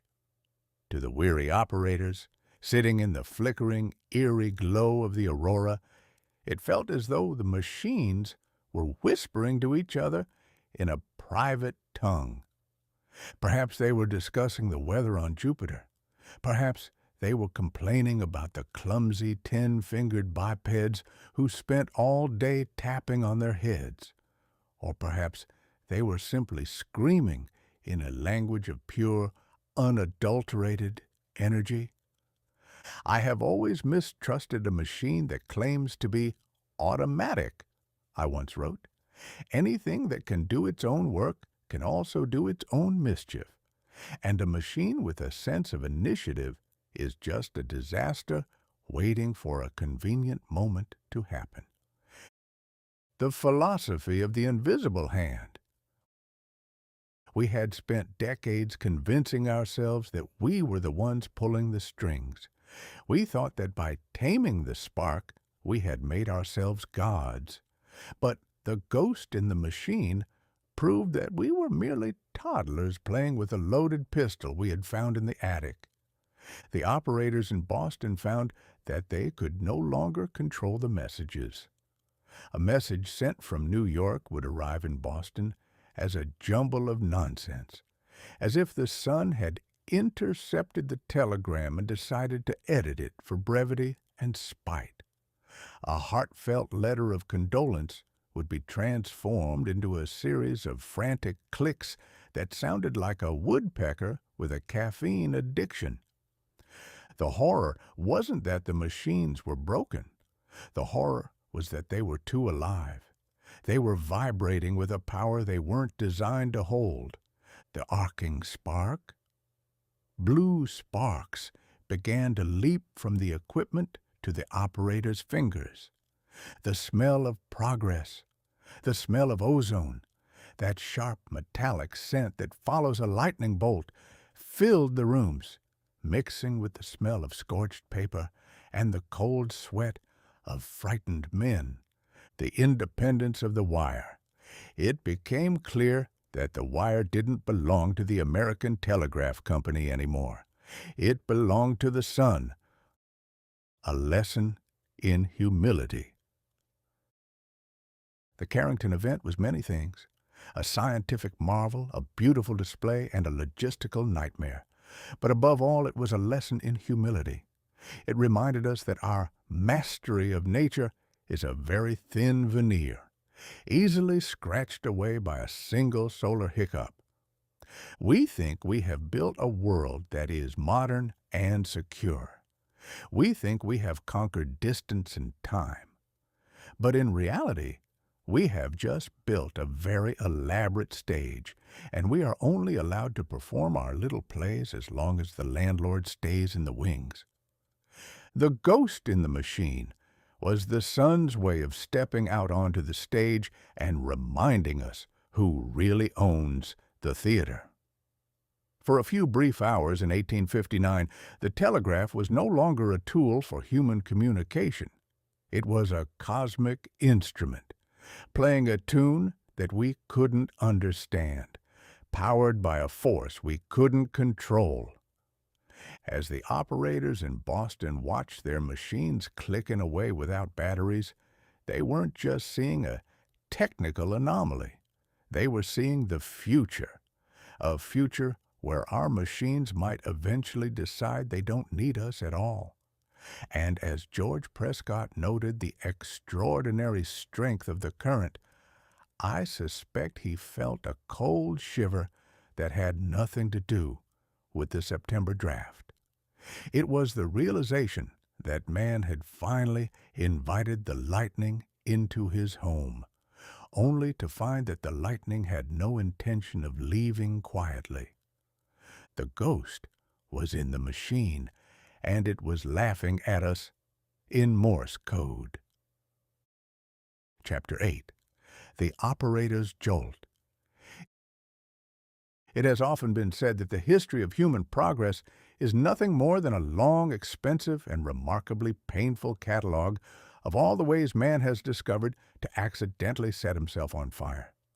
We began with the flint and the dry leaf, moved up to the steam boiler that had a nasty habit of relocating the kitchen into the next county, and eventually arrived at the copper wire. By 1859, we were convinced that we had finally domesticated the lightning. We had taught it to sit, stay, and carry our messages across the hills like a well-trained retriever. However, as any man who has ever tried to keep a pet badger in a shoebox can tell you, there is a significant difference between owning a thing and controlling it. The martyr of the Morse key. Let us consider the case of a certain telegraph operator, a man whose name has been largely swallowed by the mists of time, but whose experience on the morning of September 2nd deserves to be etched in brass. For the sake of our narrative, and because he possessed the weary dignity of a man who has spent too much time listening to other people's secrets, we shall call him Silas.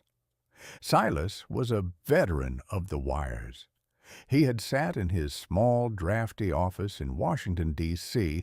for so many years that he had begun to look like a piece of telegraph equipment himself, lean, slightly metallic, and prone to vibrating when a heavy wagon passed by. He believed in the wire. He believed that the click-clack of the brass key was the sound of civilization pulling itself up by its own bootstraps. But on that particular morning, Silas discovered that civilization has a very firm grip, and it doesn't always know when to let go. The kiss of the sun. The office was filled with the usual morning gloom, flavored with the scent of ozone and the scorched dust that settles on equipment that has been working too hard. The aurora outside was still pulsing, a deep, sickly violet that made the trees look like skeletons. But Silas wasn't looking out the window. He was a professional. He was looking at his machine, which was currently behaving like a cat in a room full of rocking chairs. The auroral current was flowing through the lines with such enthusiasm that the magnetic coils were humming a low, ominous C-sharp.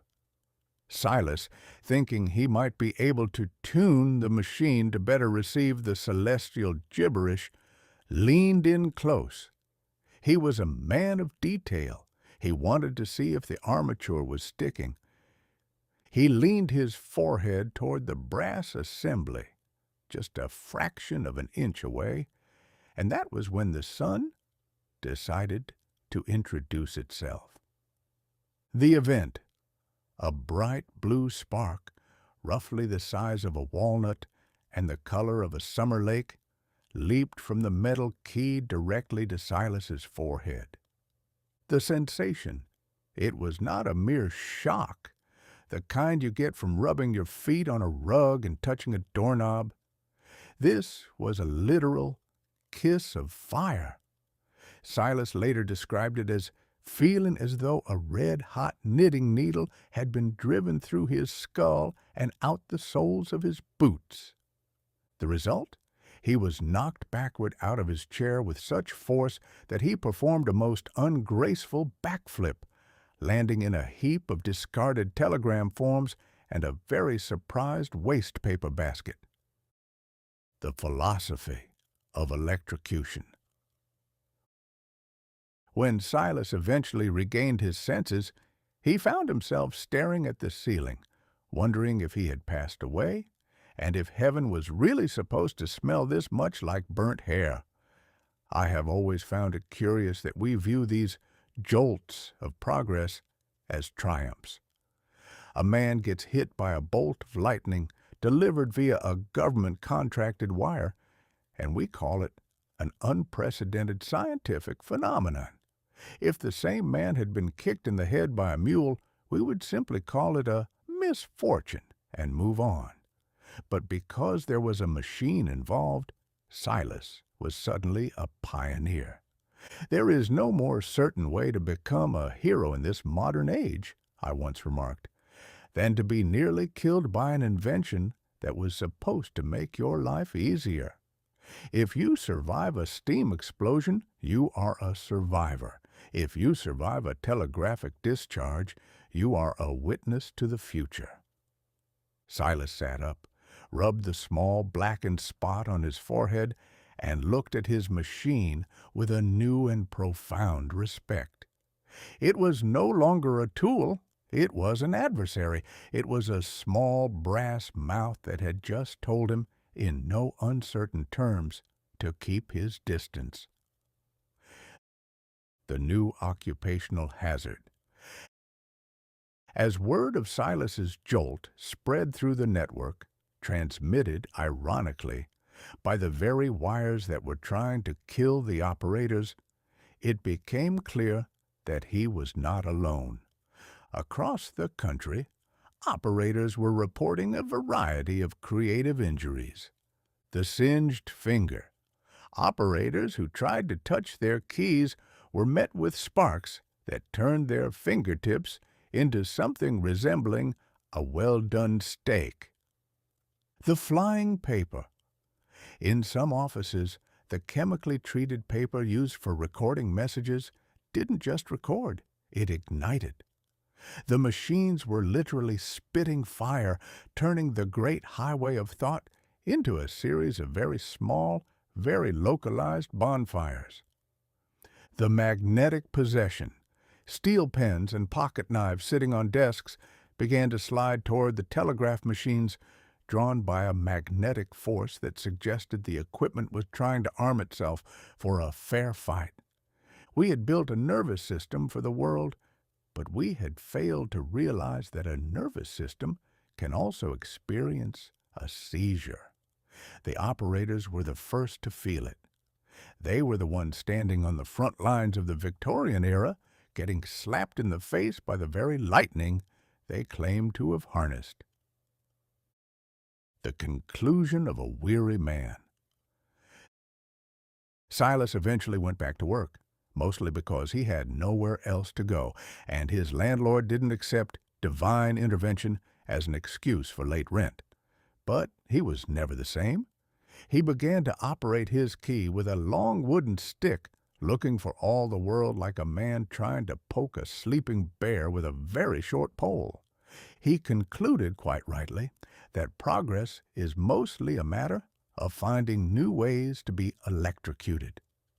We think we are moving forward, but we are really just moving from one hazard to the next. each one more sophisticated and invisible than the last. In the old days, you knew where you stood with a fire. It stayed in the hearth. But the modern fire travels through the walls, hides in the furniture, and leaps out to kiss you on the forehead when you're just trying to do your job. The Carrington Event was the moment when the invisible spark lost its anonymity. It showed us that the wires we had strung across the world were not just paths for our words, but invitations for the sun to come down and participate in our daily lives. And the sun, being a creature of grand gestures and no manners, didn't want to talk. It wanted to play.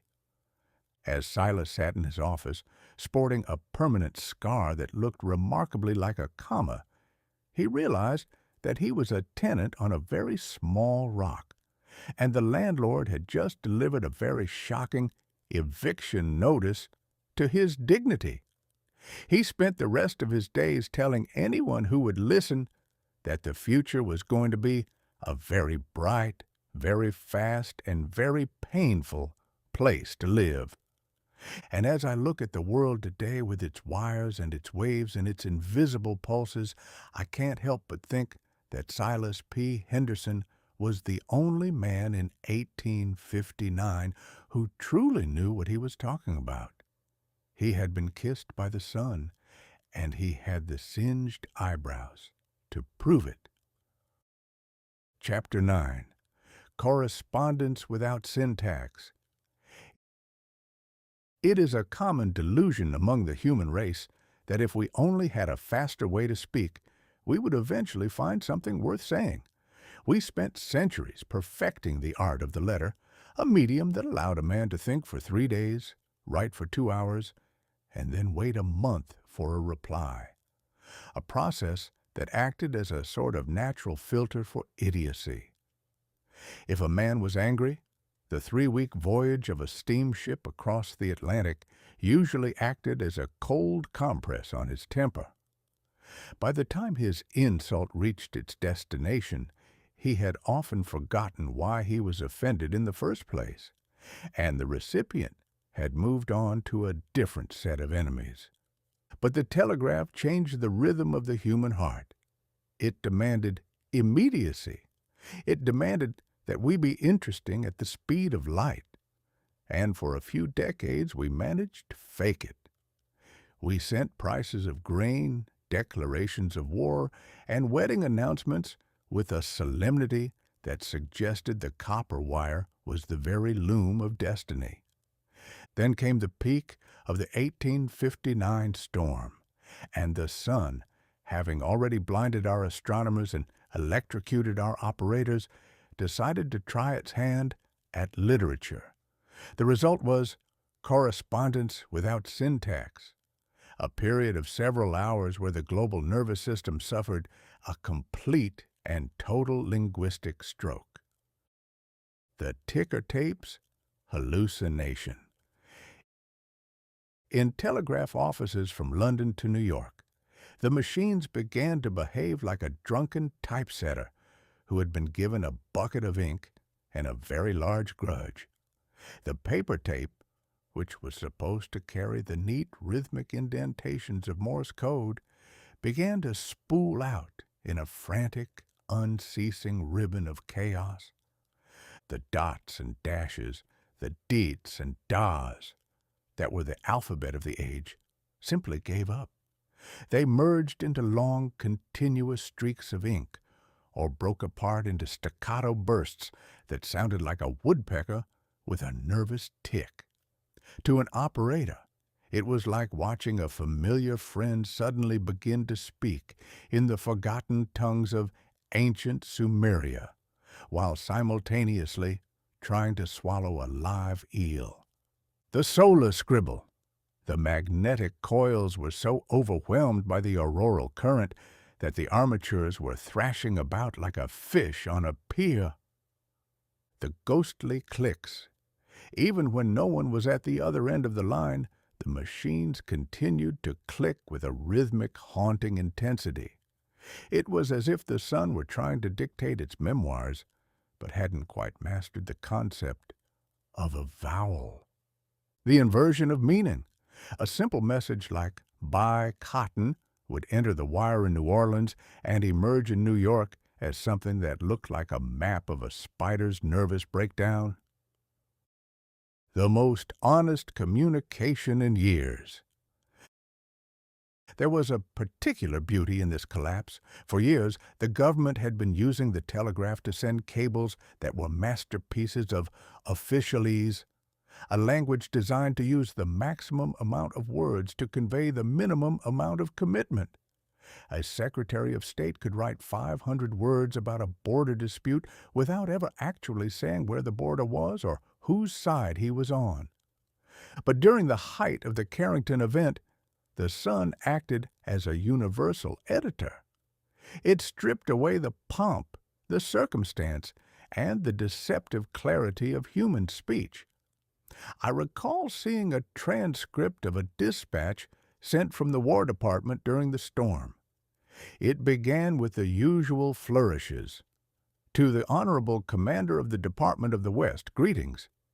Regarding the matter of the supplies for the winter encampment, and then the Sun intervened. The rest of the page was a glorious, unadulterated jumble of symbols, ink blots, and rhythmic stutters. I remarked to a friend at the time that it was the most honest communication the government had produced since the signing of the Constitution. It said absolutely nothing, but it said it with a vigor and a cosmic authority that the Secretary of State could only dream of.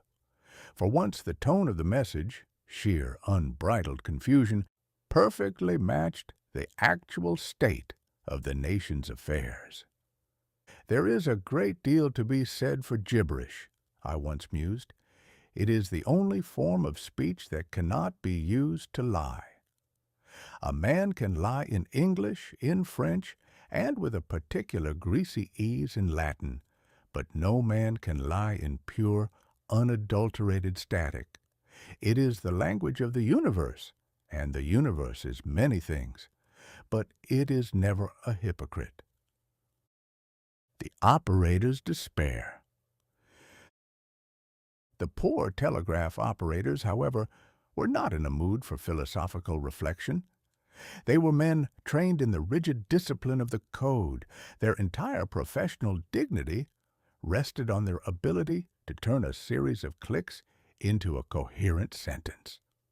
Watching their machines spit out solar poetry was, to them, a form of professional humiliation. I heard of one operator in Philadelphia who spent 4 hours trying to decode a single message that had been coming in over the wire from Baltimore. He filled 12 pages with potential translations, convinced that he was uncovering a secret plot of immense proportions. He had convinced himself that the Sun's static was actually a highly sophisticated cipher. By the time he was finished, he had decoded a text that claimed the moon was made of green cheese, that the president was actually a collection of 3 smaller men in a large coat, and that the price of eggs in China was exactly purple. He was later found wandering the streets, trying to explain the syntax of the stars to a bewildered carriage horse. The death of the secret. The most alarming aspect of the correspondence without syntax was the way it leveled the playing field. In the mid-19th century, information was power. The man who knew the price of gold 5 minutes before his neighbor could build a mansion, the general who knew the position of the enemy's troops, could win a campaign. But the Sun is a great leveler. During the storm, the king and the commoner were equally ignorant. The most sensitive diplomatic secrets and the most mundane grocery lists were turned into the same pile of celestial ash. It was a brief, shining moment of absolute equality. No one knew anything, and for a few hours the world was a much more peaceful place because of it. You cannot start a war if your declaration of hostilities arrives looking like a recipe for a cake that has been dropped down a flight of stairs. A meditation on human hubris. We had built the telegraph to bridge the gap between minds to ensure that we were never out of touch. But the correspondence without syntax showed us that touch is a dangerous thing. We are connected not just to each other, but to the massive, roiling, indifferent machinery of the cosmos. Our little copper wires are like thread held between two ants, and when the giant decides to move his foot, the thread doesn't just vibrate, it screams. As the sun began to set on that chaotic day, and the auroral current finally began to fade, the machines returned to their senses. The gibberish was replaced by the familiar, mundane business of the world. Buy gold, send socks, regrets to inform you. The honest language of the sun was gone, replaced once again by the useful lies of man. But for those who had seen the ticker tape hallucinate, the world felt a little less solid. We realized that our civilization was built on a foundation of syntax, a fragile agreement to pretend that A means A and B means B. And we realize that just 93 million miles away, there is a landlord who doesn't speak our language, doesn't care for our agreements, and is perfectly capable of rewriting our entire history in the time it takes to blink an eye. Man thinks he has the last word because he has the loudest voice. But the Carrington Event taught us that the sun doesn't need a voice at all. It just needs to clear its throat, and all our great highways of thought become nothing more than a child's scribble on the wall of eternity. The wires were quiet again, but the silence felt different. It was the silence of a man who has just been told a joke he doesn't quite understand, but suspects is at his own expense. Chapter 10. The Secretary of State's Confusion. If there is one thing a career politician fears more than a sudden outbreak of honesty, it is a typo. In the high-stakes world of diplomacy, a misplaced comma can move a border 10 miles to the left, and a misspelled adjective can result in a decade of unpleasantness involving bayonets and very loud cannons.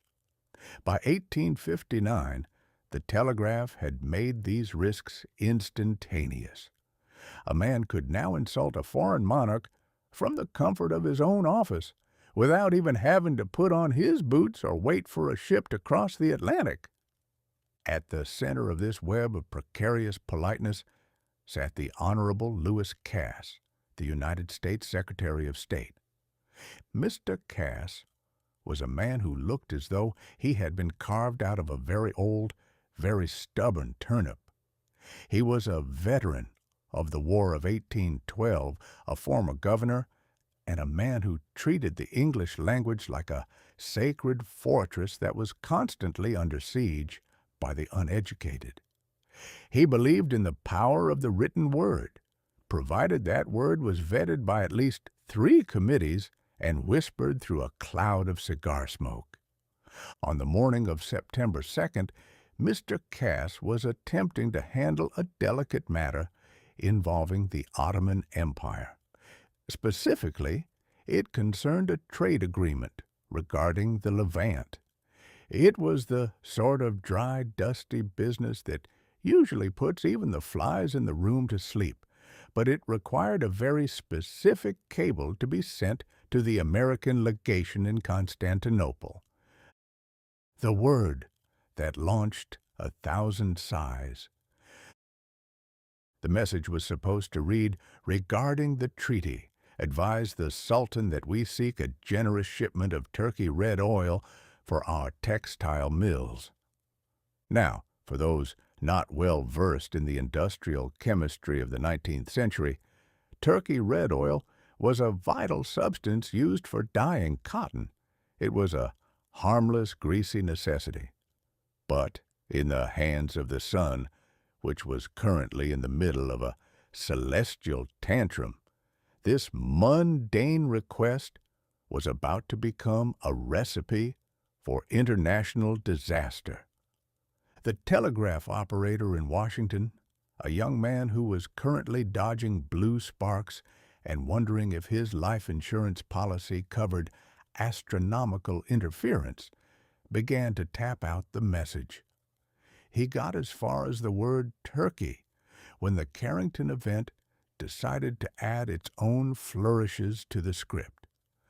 A massive surge of auroral current slammed into the wire. The magnetic coils in the receiving station groaned. The brass key chattered like a skeleton in a hailstorm, and the message that finally emerged on the other end, delivered to a bewildered clerk in London for forwarding, was not exactly what Mr. Cass had intended. The solar editor at work. The sun, it turns out, has a very wicked sense of humor. By the time the message had hopped across the Atlantic and been corrected by the solar static, it read, "Regarding the treaty, advise the Sultan that we seek the head of turkey on a platter and will provide the dressing. I have always maintained that the sun is a satirist of the highest order. It didn't just scramble the message, it improved it in a terrifying, bloodthirsty sort of way. It took a request for industrial oil and turned it into a direct threat to the sovereignty of an ancient empire. When this message reached the American representative in the shadow of the Sublime Porte, the poor man nearly had a stroke. He was a career diplomat who had spent 10 years learning how to drink coffee for 3 hours without saying anything of substance. He knew that the Sultan was a man of delicate sensibilities and a very large army. To present him with a demand for the head of turkey was a bit like walking into a lion's den and asking the lion if he wouldn't mind being turned into a pair of slippers. The anatomy of a misfire.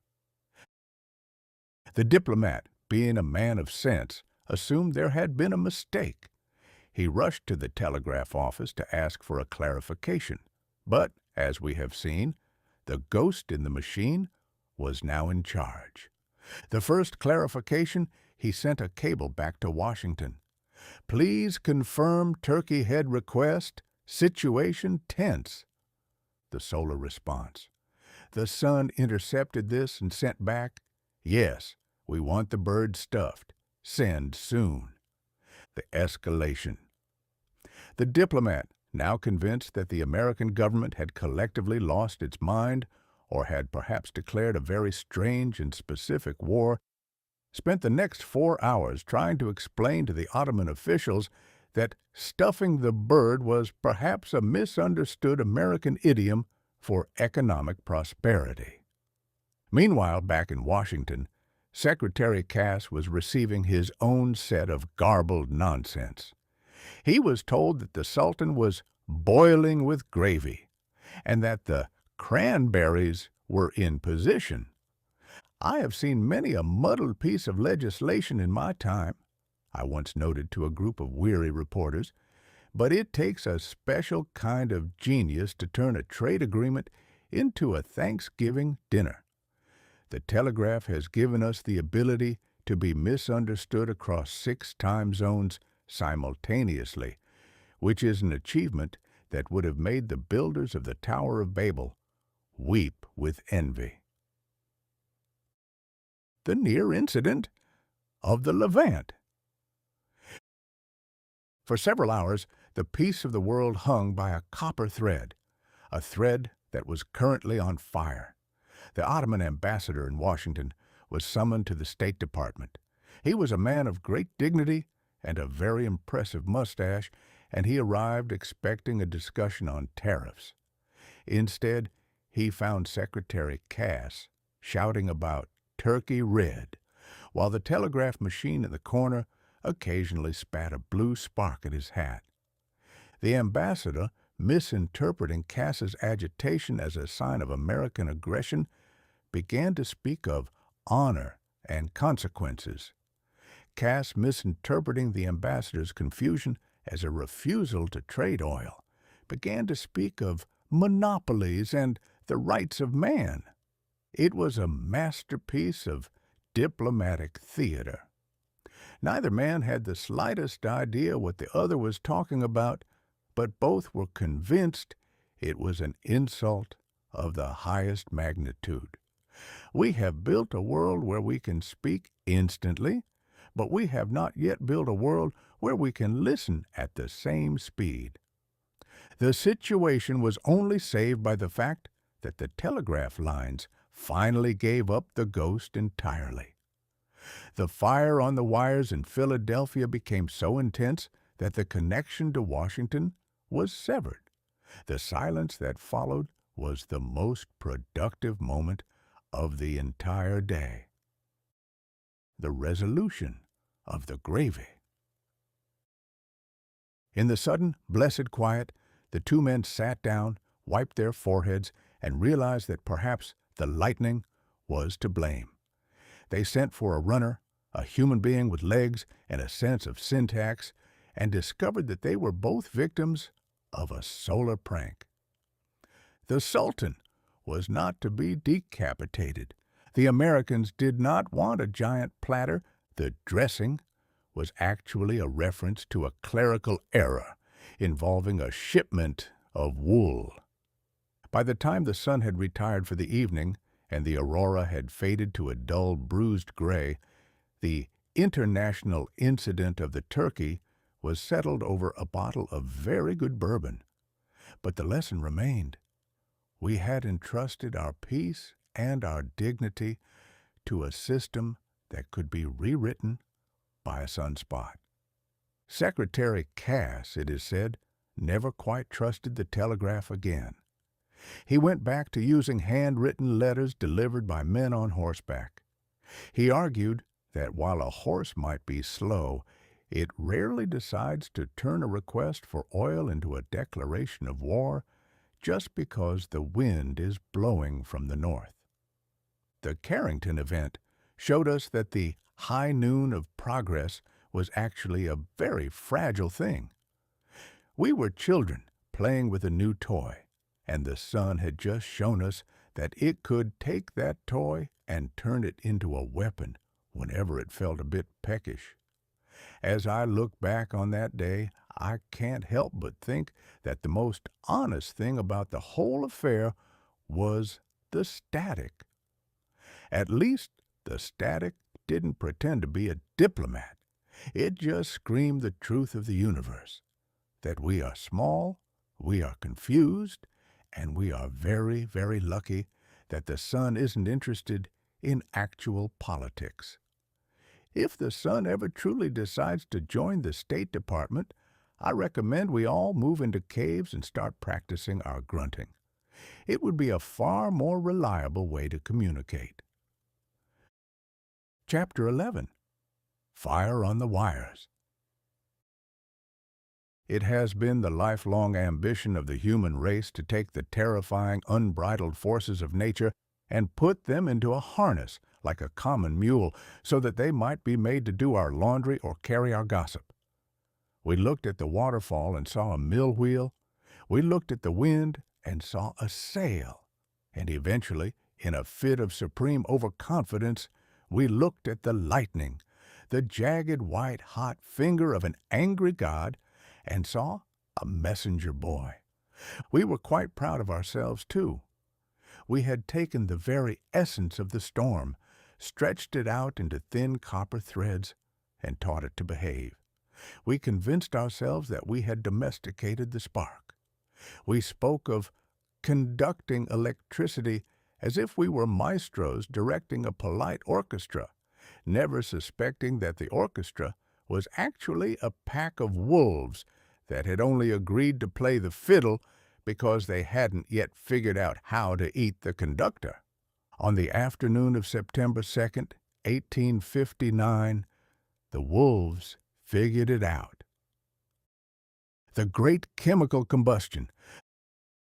The problem, as it turns out, was not just the wire itself, but the medium we chose for the message.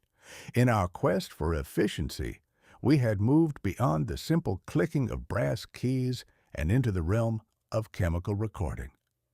We used a device called the Bain telegraph, a marvel of Victorian chemistry that would have made a medieval alchemist weep with envy and a modern fire marshal faint with terror. The Bain system involved a long ribbon of paper that had been soaked in a solution of potassium ferrocyanide and ammonium nitrate. It was, for all intents and purposes, a long, thin, wet fuse. When the electrical pulse hit the paper, it would leave a blue stain, creating a permanent record of the message. It was a beautiful, elegant, and modern solution, right up until the sun decided to turn the global telegraph network into a giant, high-voltage toaster. In the Philadelphia office, the operators began to notice that their messages were no longer arriving in the form of blue stains. They were arriving in the form of smoke. The auroral current, the sun fire, was so intense that the copper wires were no longer carrying pulses. They were carrying pure, unadulterated heat. The chemical paper, designed to react to a tiny spark, found itself being invited to a bonfire. The first puff. A clerk in Philadelphia noted a faint, sweet smell of toasted chemicals, which he initially mistook for the arrival of his lunch. The conflagration. Within seconds, the paper tape began to smolder. Then, with a sound like a startled pheasant, it burst into a bright chemical flame. The panic. In an instant, the great highway of thought had become a trail of fire. The flames leaped from the machines to the curtains, from the curtains to the wooden desks, and from the desks to the dignity of the staff, who were forced to beat out the fires with their own top hats. The Continental Fire Show. Lest you think this was merely an American misfortune, one must look across the Atlantic to the city of Paris. The French, as is their custom, handled the disaster with a great deal of style and an even greater amount of shouting.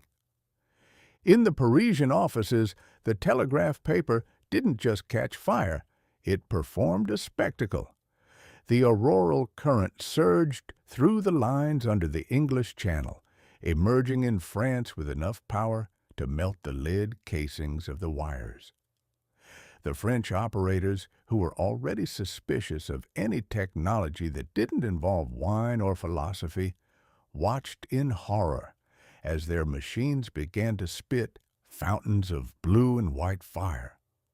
I was told by a traveler that in one Paris station, a particularly stubborn operator tried to save his equipment by throwing a bucket of water on it. Now, any child with a basic understanding of the universe knows that electricity and water are not on speaking terms. The result was a sound like a cannon shot, and a flash of light so bright that the operator spent the next 3 days convinced he had been transported to the moon. There is a profound lesson to be learned from the Parisian experience, I remarked to a man in a St. Louis tavern. And that lesson is this: when the sun decides to set your desk on fire, it is generally considered poor manners to argue with it. One should simply step into the street and wait for the universe to finish its business. The philosophy of the pocket. The irony of the situation was not lost on the observers of the time. We had spent decades bragging about how we had brought the lightning down to earth. We had written poems about it. We had held banquets in its honor. We had congratulated ourselves on being the first generation of humans to truly own the sky. But as the telegraph offices burned from Philadelphia to Paris, we were forced to admit a very humbling truth. We had managed to catch the lightning, but we had forgotten to build any pockets big enough to hold it. It is the classic human blunder. We are like the dog that finally catches the carriage it has been chasing for 5 miles. Once the dog has the carriage by the wheel, it realizes 2 things. First, that it has no idea what to do with a carriage, and second, that a carriage in motion is a very dangerous thing to have in one's mouth. Man is a creature of immense ambition and very little foresight. We build a skyscraper and then wonder why the wind is so loud at the top. We build a steam engine and then express shock when it occasionally decides to explode. We string a wire across a continent and then act personally insulted when the sun, a ball of fire 1,000,000 times larger than our own world, decides to use it as a conductor. The humiliation of the wire. By evening, the fires had mostly been extinguished, but the damage to our collective ego was permanent. The telegraph, our miracle of the age, was a charred, smoking mess. The wires hung limp from the poles, looking for all the world like the strings of a broken violin. We had been reminded, in the most literal sense possible, that we were merely tenants on this rock. We do not own electricity. We merely borrow it when the sun isn't using it. We do not control the lightning. We merely provide it with a more convenient path to the ground. I recall a gentleman in Philadelphia who stood outside the blackened remains of his office, clutching a singed ledger to his chest. He looked at the sky, which was still pulsing with a faint, mocking green, and said, "I suppose we shall have to go back to using the mail." "The mail?" I asked. "You mean letters carried by men on horses?" "Indeed," he replied with a weary sigh. "A horse may be slow, and it may be temperamental, but at least it has never, in the history of the world, caused my desk to explode because of a sunspot." The lesson of the spark.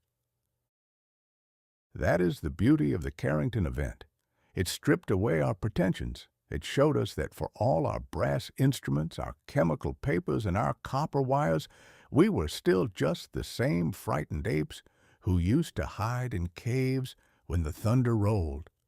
We had just traded our caves for offices and our fear for a very misplaced sense of security. We had brought the lightning down to earth, yes. We had invited the fire into our homes and asked it to work for a wage.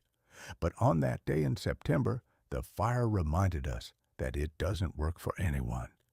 It is a sovereign power, and we are merely the luckless bystanders who happened to be holding the wire when it decided to speak. As I watched the sun go down that night, looking as innocent and golden as a new coin, I couldn't help but laugh. The sun had played the ultimate practical joke. It had given us exactly what we asked for. It had sent us a message of such power and brilliance that it burned the very paper it was written on. We wanted to talk to the stars. The stars replied, we just weren't prepared for the volume. Chapter 12. The Astronomy of the Common Man.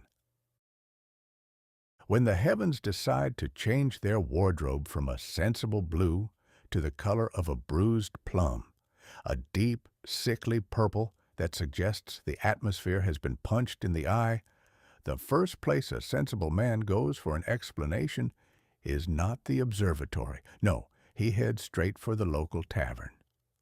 There is something about the combination of low ceilings, stale tobacco smoke, and a third glass of questionable rye whiskey that clarifies a man's understanding of the cosmos. In a tavern, a man isn't hampered by the tedious facts or measurements of the professional astronomer. He is guided by his gut, his prejudices, and whatever he happened to read on the back of a seed packet 3 years ago. On the evening of September 2nd, the scientific committee at any given public house along the Mississippi was in full session. The air was thick with the scent of wet dogs and intellectual desperation. Outside, the sky was doing things that no respectable sky has any business doing, and inside, the theories were flying faster than the flies on a sugar-cure ham. The Great Arctic Conflagration Theory. The most popular theory, championed by those who like their catastrophes literal and easy to visualize, was that the North had finally caught fire. This was a comforting thought to a man in Missouri or Tennessee. It suggested that the world wasn't ending. It was just that the Canadians were having a particularly bad week. The logic. It was argued that the North Pole was made of solid ice, and as everyone knows, if you get ice cold enough, it becomes brittle and eventually combustible. The evidence. "Look at that red!" shouted a man who had spent the last hour trying to find the floor with his feet. "That ain't electricity. That's the smell of burning pine and frozen whales. The whole of the Arctic is going up like a dry hayloft, and we're just seeing the reflection off the clouds." The narrator's observation. I have noticed that whenever a man doesn't understand a light in the sky, he immediately blames it on a reflection. It is the universal excuse for a mind that has reached its capacity. If a man saw a ghost in his bedroom, he'd likely claim it was just the reflection of a pale neighbor off a particularly shiny spoon. The whale oil hypothesis. A rival faction, led by a retired river pilot who claimed to have once seen a mermaid near New Orleans, it turned out to be a particularly hairy manatee with a head cold, suggested that the glow was biological in nature. He proposed that the great whale hunters of the Pacific had accidentally spilled so much oil into the sea that the ocean had become a giant lamp, and the friction of the tides had set the whole thing aglow. "It's the phosphor, you see," he explained, tapping his nose with a finger that looked like a ginger root. "The whales are agitated by the low water, and they're churning up the sea fire. What you're seeing up there is just the spirit of the deep sea rising up to take a look at us. It'll pass as soon as the whales settle down and go back to sleep." There is a magnificent, unhurried stupidity to this kind of folk science. It takes a global atmospheric phenomenon and reduces it to the bowel movements of a large fish. It is the ultimate form of human ego, the belief that the stars would alter their course just because a few whales got a bit frisky in the mid-Atlantic. The omen of the ballot box. Then, of course, there were the political astronomers. In 1859, the air in America was already electric with the coming storm of the Civil War, and many a tavern philosopher was convinced that the sky was merely a giant campaign poster for the Almighty. The Northern interpretation. In the abolitionist strongholds, the red sky was seen as a warning to the South, a celestial blood on the doorpost that predicted the end of the peculiar institution. The Southern interpretation, below the Mason-Dixon line, the very same red light was interpreted as the fire of secession, a sign that the North was about to be consumed by the flames of its own arrogance. The tavern cynic's view. One old man, sitting in the corner and nursing a drink that looked like liquid rust, offered the most plausible political theory I heard all night. He said, "The sky's red because the politicians have finally lied so much that even the clouds are blushing."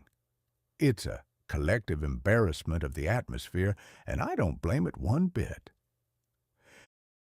The anatomy of the plum sky.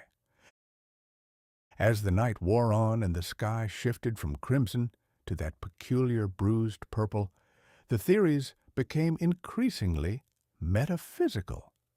This is the stage of tavern astronomy, where men start using words like ether, effluvium, and manifestation, usually without having the slightest idea what any of them mean. I recall one gentleman, a local school teacher who really should have known better, explaining that the Earth had entered a pocket of stagnant space. He argued that the universe was like a river, and occasionally the Earth got caught in an eddy of old, used-up light that had been sitting around since the time of Noah. This stale light, having nowhere to go, began to ferment and turn purple, much like a grape turns to wine. The trouble with education, I mused as I watched him draw a diagram in a puddle of spilled beer, is that it doesn't always provide a man with more sense. It often just provides him with more complicated ways to be a fool. A man who hasn't been to school will tell you the sky is red because it's hot. A man who has been to school will tell you it's the luminescent fermentation of stagnant etheric particles. Both of them are wrong, but the school teacher will take longer to admit it. The comfort of ignorance. There is a certain peace that comes with the astronomy of the common man.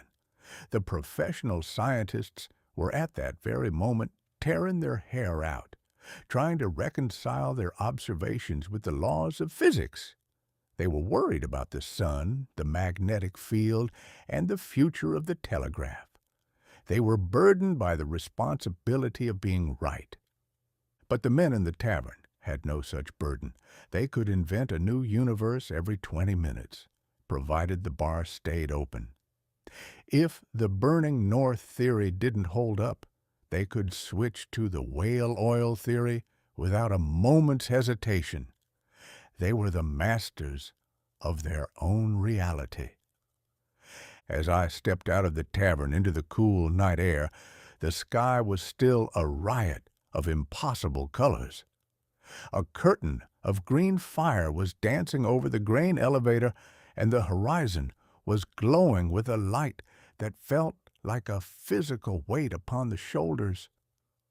I looked at the sky and realized that I didn't know why it was happening any more than the man who blamed the whales did. The only difference was that I knew that I didn't know. And in the year 1859, that was about as much science as a man could reasonably afford. We are a species that cannot stand a mystery.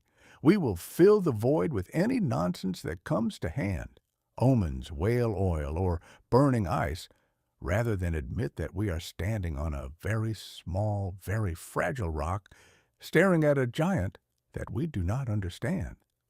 The astronomy of the common man is the ultimate defense mechanism. It turns a terrifying cosmic event into a lively conversation over a drink. As the sun, the real sun, began to peek over the horizon the next morning, looking suspiciously normal, the tavern philosophers went home to sleep off their theories. They had solved the mystery of the universe 3 times over, and yet the only thing they really had to show for it was a dry mouth and a lingering suspicion that the North might still be on fire, just a little bit, around the edges. Chapter 13. Darkness in the High Noon of Progress. There is a particular kind of blindness that only affects a man when he is standing in the middle of a very bright light. In the year 1859, the human race was standing in the blinding glare of what we called the high noon of progress. We were quite certain that we had finally seen everything there was to see, measured everything worth measuring, and filed the entire universe away in a neat system of mahogany cabinets.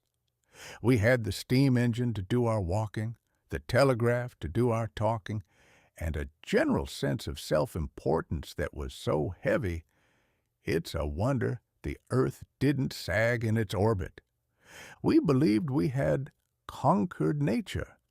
It was a phrase we used often in our newspapers and our after-dinner speeches. We spoke of nature as if she were a slightly confused elderly aunt, whom we had kindly moved into a nursing home where she could no longer make a mess or interfere with the serious business of the stock market. We had mapped the stars, harnessed the lightning, and were reasonably sure that within another decade or two we would have the weather sorted out and perhaps find a way to make the tides run on a more convenient schedule for the shipping industry. Then, on that fateful September day, the sun, the very source of our high noon, decided to remind us that our conquest was nothing more than a temporary squatter's agreement. The delusion of the landlord. The Victorian man was a landlord by temperament. He looked at a forest and saw lumber. He looked at a mountain and saw ore. He looked at the sky and saw a convenient place to hang his vanity. We had convinced ourselves that because we could describe a thing, we owned it. We had named the sun, calculated its distance, and even started speculating on what color of waistcoats the Solarians wore. By naming it, we felt we had domesticated it. But the Carrington Event showed us the difference between a landlord and a tenant. A landlord is a fellow who owns the building and can tear out the plumbing whenever he feels like a change of scenery. A tenant is the fellow who sits in the basement, playing with a set of toy blocks and crying when the lights go out. For a few hours in 1859, the sun reminded us that we were in the basement. The high noon of progress was revealed to be a very fragile lunch break in the middle of a cosmic workday. We had built our civilization on the assumption that the universe was a static, reliable backdrop for our own personal dramas. We thought the laws of physics were a contract signed in our favor. We didn't realize they were merely the house rules, and the house was currently in the middle of a very violent renovation. The silence of the miracles. The most jarring aspect of this darkness was the sudden, humiliating silence of our toys. When a man has spent 20 years bragging that he has captured the lightning and made it his slave, it is a very bitter pill to swallow when that same lightning decides to burn his office down and then stop speaking to him altogether. The muted wire, the telegraph, our great highway of thought, became a trail of cold copper and charred paper. The silence that followed was not the peaceful silence of the wilderness. It was the terrifying silence of a broken machine. The spinning compass. Our navigation, the very tool that allowed us to claim the oceans, began to behave as if it had been hit over the head with a bottle of cheap gin. The scientific stutter, the men of science, who only yesterday were explaining the cosmos with the confidence of a man explaining a card trick, were suddenly reduced to saying, "I don't know," in increasingly long and fancy words. We found ourselves in a world where the modern had been stripped away, leaving us with nothing but our own primitive fears and a very expensive collection of useless brass gear. It was a darkness, not of light, but of certainty. We realized that our progress was like a child's sandcastle built at low tide, magnificent, intricate, and entirely irrelevant the moment the ocean remembers where it left its dignity. The anatomy of human hubris. Hubris is a Greek word that roughly translates to the specific kind of jackassery that precedes a fall. In 1859, our hubris was centered on the idea that distance had been destroyed.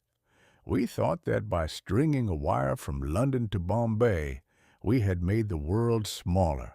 We thought we had shrunk the globe.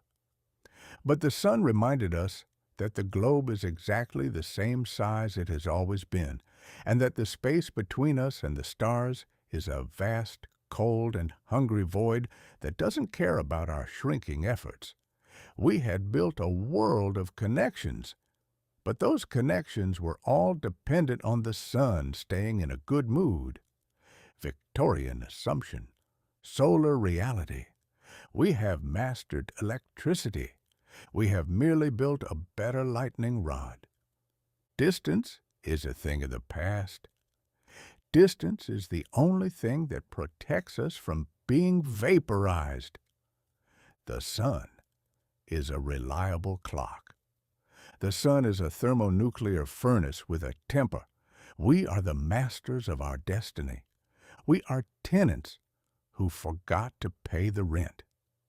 I recall a conversation I had with a particularly pompous gentleman who insisted that the telegraph had made war impossible because men could now talk to each other.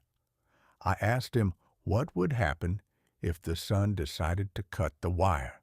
He looked at me as if I had suggested the moon was made of tripe.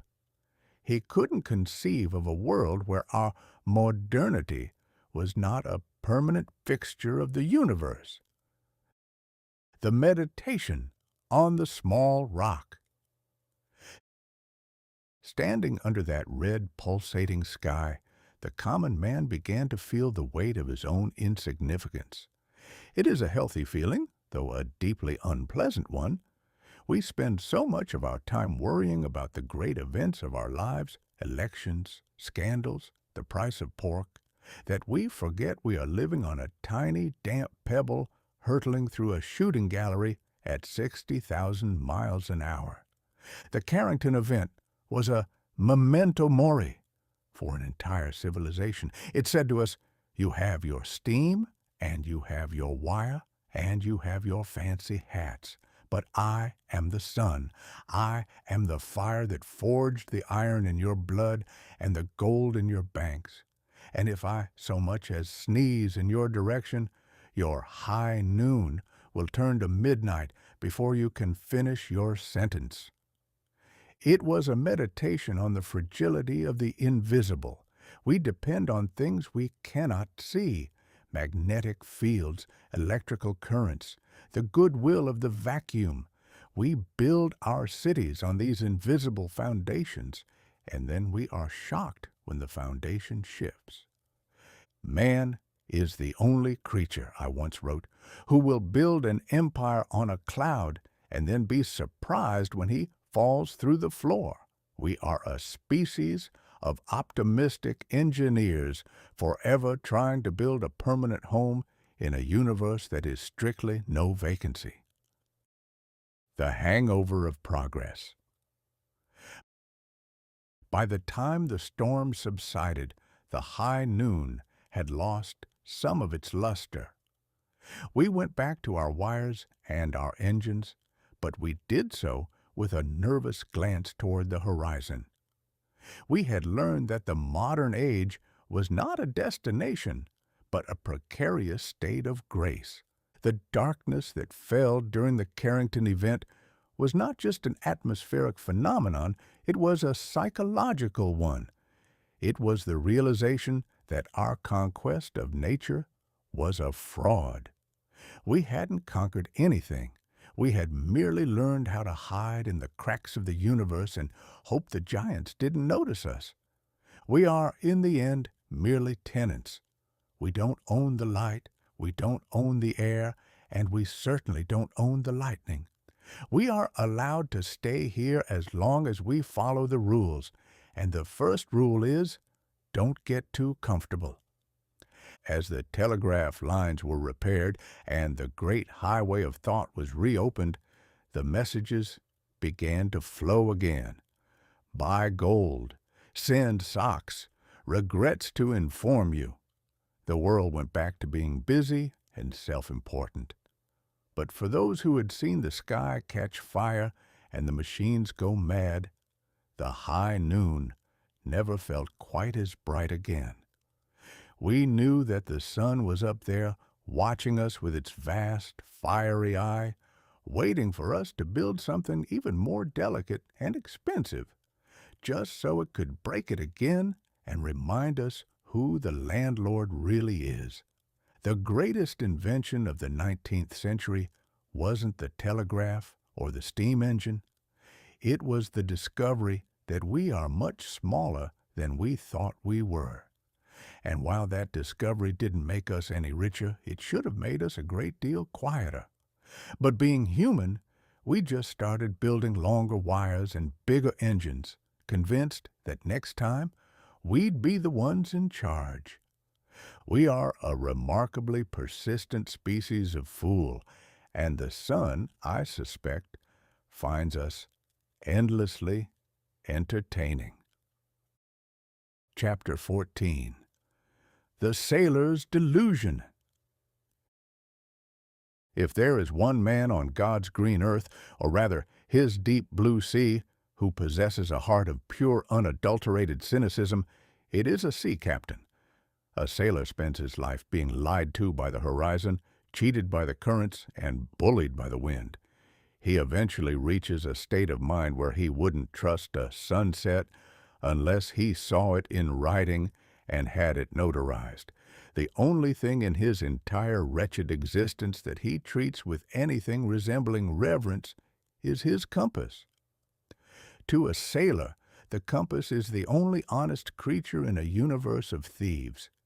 It doesn't care about politics, it doesn't care about the price of tea, and it never gets distracted by a pretty face. It points north with the stubborn, single-minded devotion of a bill collector, or at least it did, until the morning of September 2nd, 1859.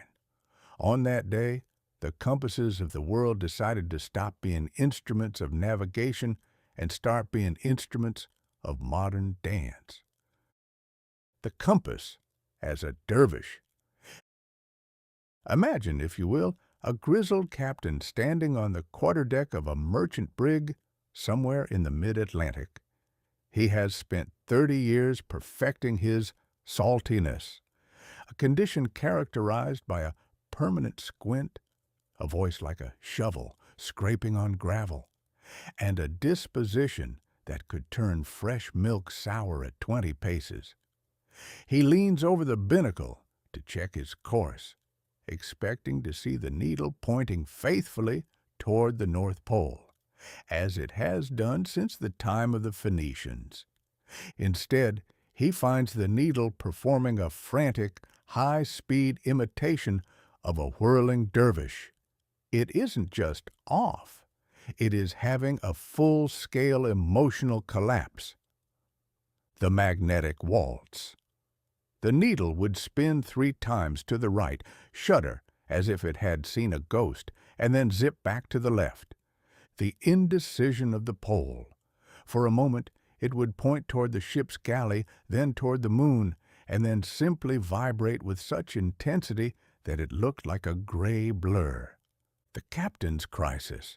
To a sailor, this is more than a mechanical failure. It is a theological crisis. If the North Pole has moved, or if the Earth has decided to stop having a north altogether, then the very foundations of the world have been swept away.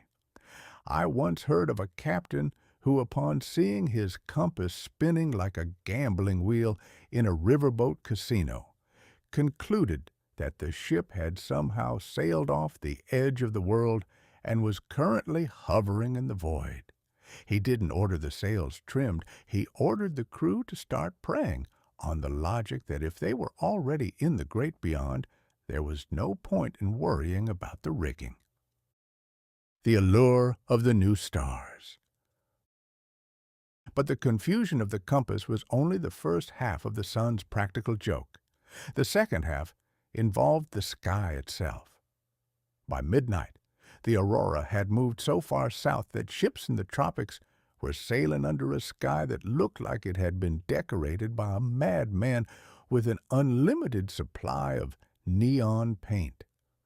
The northern lights were so bright and so pervasive that they blotted out the old stars, the reliable ones like Polaris and the Southern Cross, which sailors use to tell where they are when the compass is acting the fool.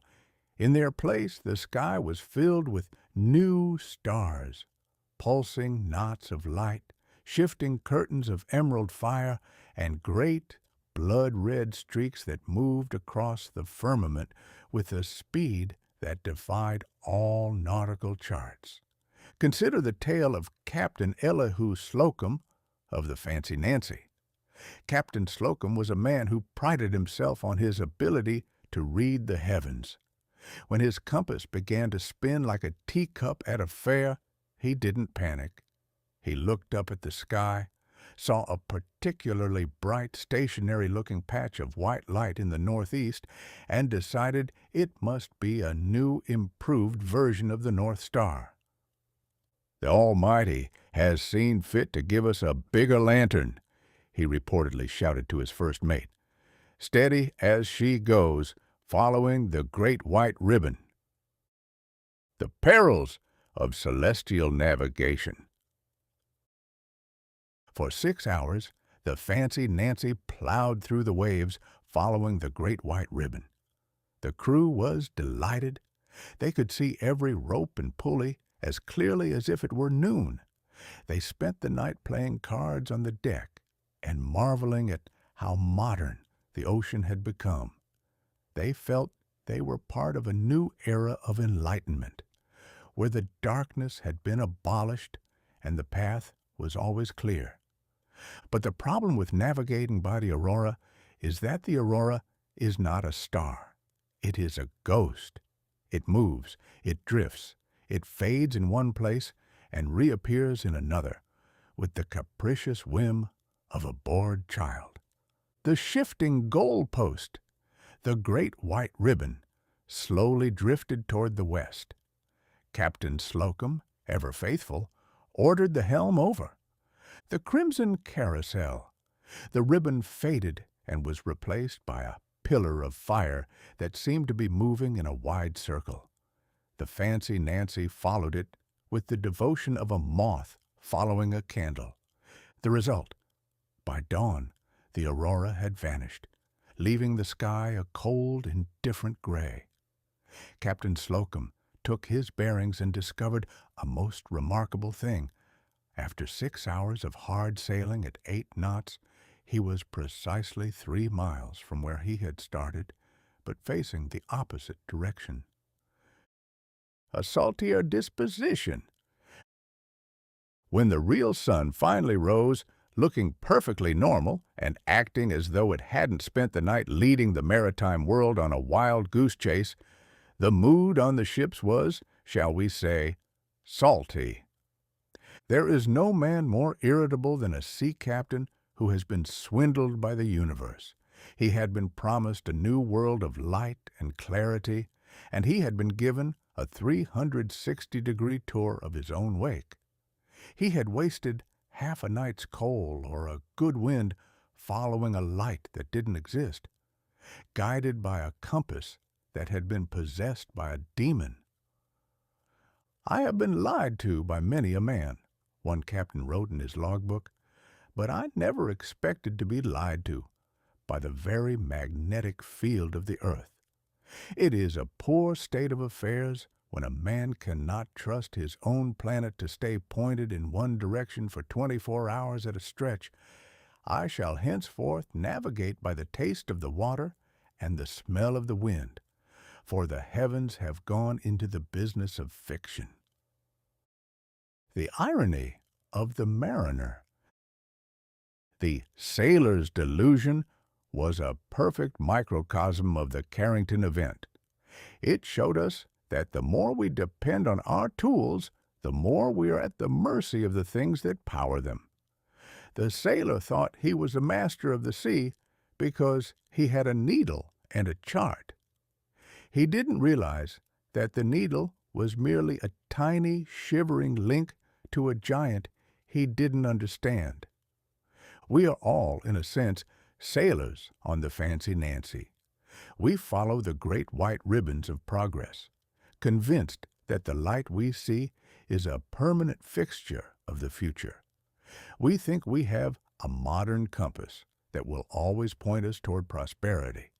But every once in a while, the sun decides to remind us that the stars we follow are often just shifting gas, and the needles we trust are just bits of metal, subject to the whims of a celestial landlord who likes to rearrange the furniture in the middle of the night. As the ships returned to their ports, the captains told stories of the night of the burning sky, but they told them with a growl and a shake of the head. They had learned that the ocean is a place of many mysteries, but the greatest mystery of all is why a man would ever trust a compass that is small enough to fit in his pocket when the sun is big enough to swallow his world. The sailors went back to their old ways, but they kept a weather eye on the horizon. They knew now that the sky could catch fire and that the north could go for a walk. And they knew that the next time the heavens started dancing, the best thing a sensible man could do was to drop anchor, go below deck, and wait for the universe to sober up. Chapter 15. The printing press stutters. In the middle of the 19th century, the morning newspaper was held in the same regard as the morning prayer, though it was generally read with a more critical eye and significantly more tobacco spit. A gentleman felt he could not properly begin his day, could not, in fact, know which way the political wind was blowing or whether the price of hams had fluctuated in Chicago, until he had unrolled the damp, ink-scented pages of his local gazette. The newspaper was the mirror of the world. It was the great chronicler of our triumphs and the merciless auditor of our neighbors' scandals. But on the morning of September 3rd, 1859, the mirror was cracked, the chronicler was mute, and the auditor had apparently run off to join a monastery. The world was experiencing the single most significant event since the invention of the wheel, and the machinery meant to tell us about it had been converted into a series of very expensive, very stationary charcoal heaters. The newsroom in a state of seizure. Imagine the scene at the offices of a great metropolitan daily, the New York Tribune or the London Times. In a normal world, the Telegraphic Bureau was the heart of the operation. It was a room filled with the frantic clicking of keys and the smell of ozone, where the latest arrived at the speed of thought. Reporters, those ink-stained wretches who exist on a diet of coffee and pure, unadulterated cynicism, would hover over the operators, snatching the transcribed slips of paper as if they were winning lottery tickets. But on this day, the slips of paper were arriving blank or charred or covered in the sun's own brand of solar gibberish. The editor's rage. I have seen a man lose his temper because his soup was cold, and I have seen a man lose his temper because his wife found out about his business trips to the racetrack. But I have never seen a rage quite so magnificent as that of a city editor who has been given the greatest story of the century, and no way to put it into a headline. The vanishing correspondent. A reporter in Boston had been sending a vivid account of the sky fire. He had reached the part where the heavens were cloven asunder by a sword of emerald light when the sun decided to cut the connection. The story simply ended with the word "and," followed by 3 inches of burnt paper. The stationery press, the great iron printing presses capable of churning out thousands of copies an hour, sat idle and brooding. They were giants with nothing to say. The irony was as thick as a river-bottom fog. The news had arrived. It was right there, written in the very sky. Every man, woman, and child could look up and see that the universe was having a nervous breakdown. But because the news had seen fit to destroy the delivery system for the news, the papers had nothing to report but their own bewilderment. The anatomy of the informational void. When the telegraph died, we were suddenly plunged back into the 17th century, a time when news was something that arrived on a horse and was usually 2 weeks late and half wrong. We discovered that without the wire, we were no longer modern men. We were merely people who lived in a very small town called Right Here and had no idea what was happening in over there. The normal state of information. The state of information on September 3rd, 1859. Speed, instantaneous, via telegraph. Speed, walking via tired man. Reliability, high, Morse code. Reliability, hearsay, tavern talk. Scope, global, London, Paris, Cairo. Scope, about 3 miles in any direction. Headline, The sun erupts. Headline, A man saw a light and his desk exploded.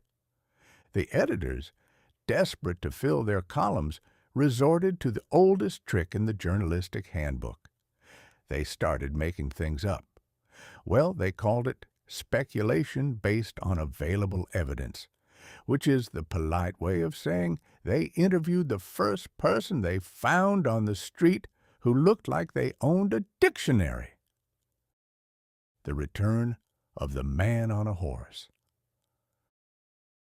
For a few glorious hours, the Pony Express mentality returned to the bustling streets of the East Coast. Newspapers sent out riders to the outlying telegraph stations, hoping to find one that hadn't been turned into a bonfire. They sent runners to the docks to interview sailors who might have seen the sky from the middle of the Atlantic.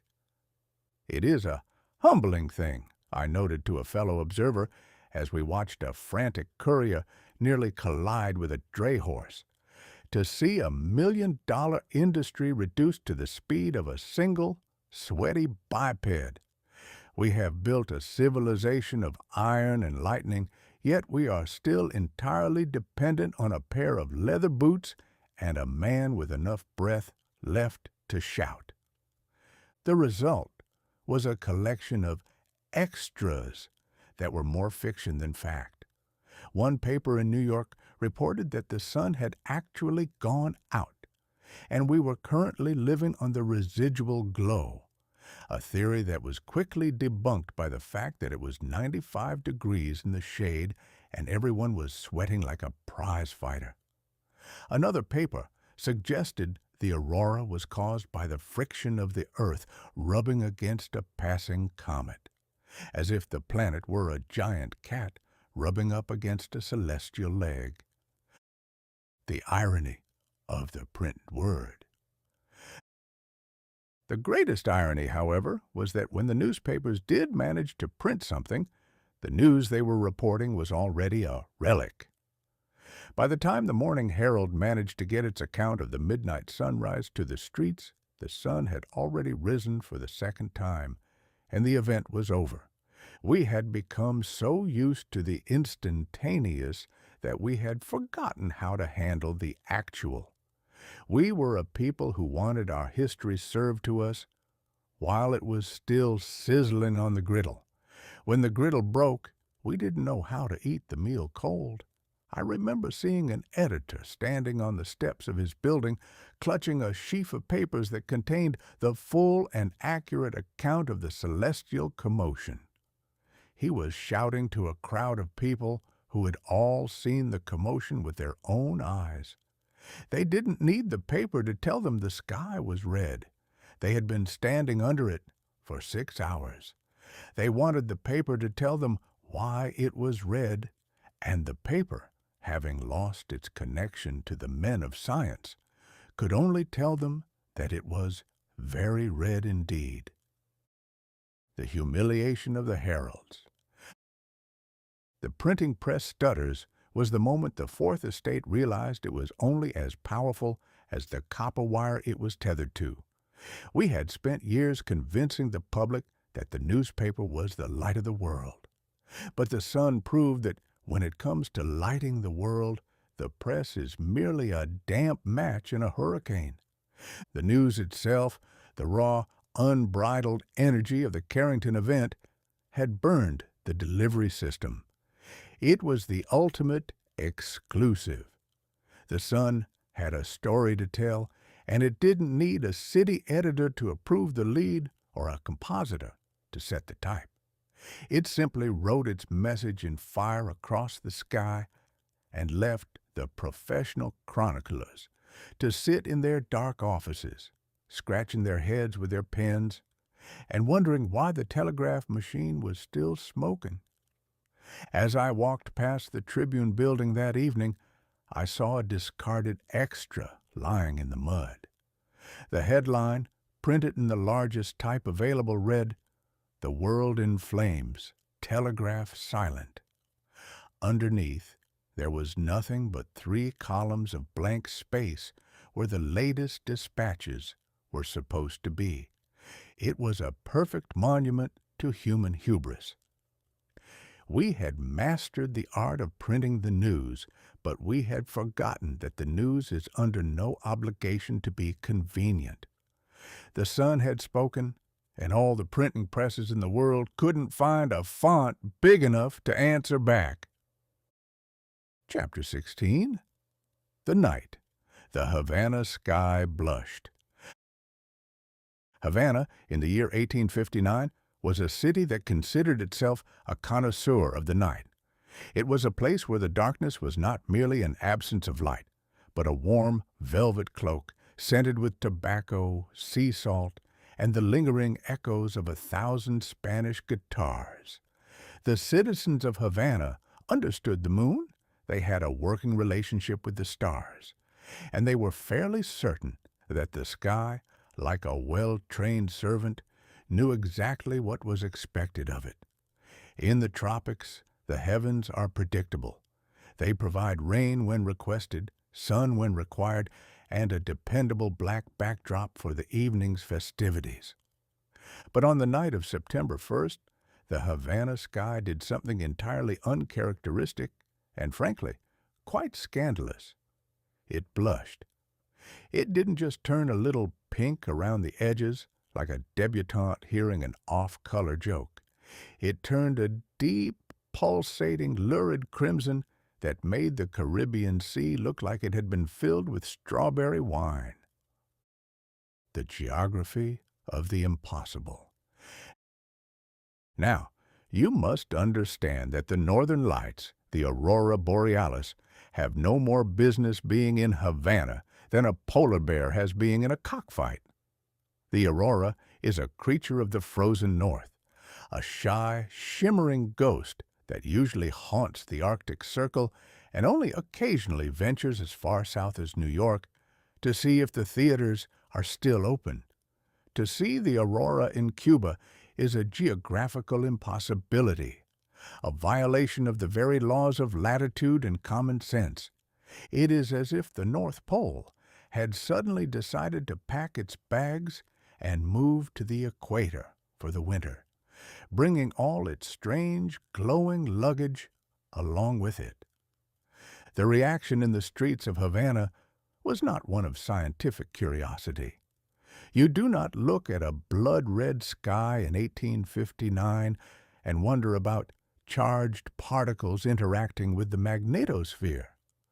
You look at it and assume that the great architect has finally grown tired of the human race and is currently in the process of applying the finishing touches to the furnace. The North on Fire theory. As the glow intensified, reaching a peak that made the gas lamps in the Plaza de Armas look like dim fireflies, a rumor began to spread with the speed of a greased lightning bolt. It was a rumor born of that peculiar brand of tropical logic that manages to be both terrifying and remarkably creative. The consensus reached by the various tavern philosophers and street corner prophets was simple. The North was on fire. The logic of combustion. It was argued that the United States and Canada, places known for their forests, their coal mines, and their general tendency toward industrious shouting, had finally achieved a state of total self-combustion. The drifting smoke, the red sky, was interpreted as the reflection of a massive, continent-sized conflagration. The locals concluded that the entire northern hemisphere was currently being reduced to ash, and that the fire was drifting south to finish off the rest of the world. The seasonal metaphor. One old sailor, who had once been as far north as Baltimore and thus considered himself an expert on all things chilly, explained that the North had simply run out of cold. He claimed that the ice had all melted, and the friction of the bare earth rubbing against the atmosphere had set the whole place alight. "I have seen many a man jump to a conclusion," I once remarked, "but it takes a special kind of athletic prowess to conclude that an entire half of the planet has caught fire because the sky looks a bit feverish. We are a species that would rather believe in a global catastrophe than admit we don't know why the lights are on." The religious recalibration.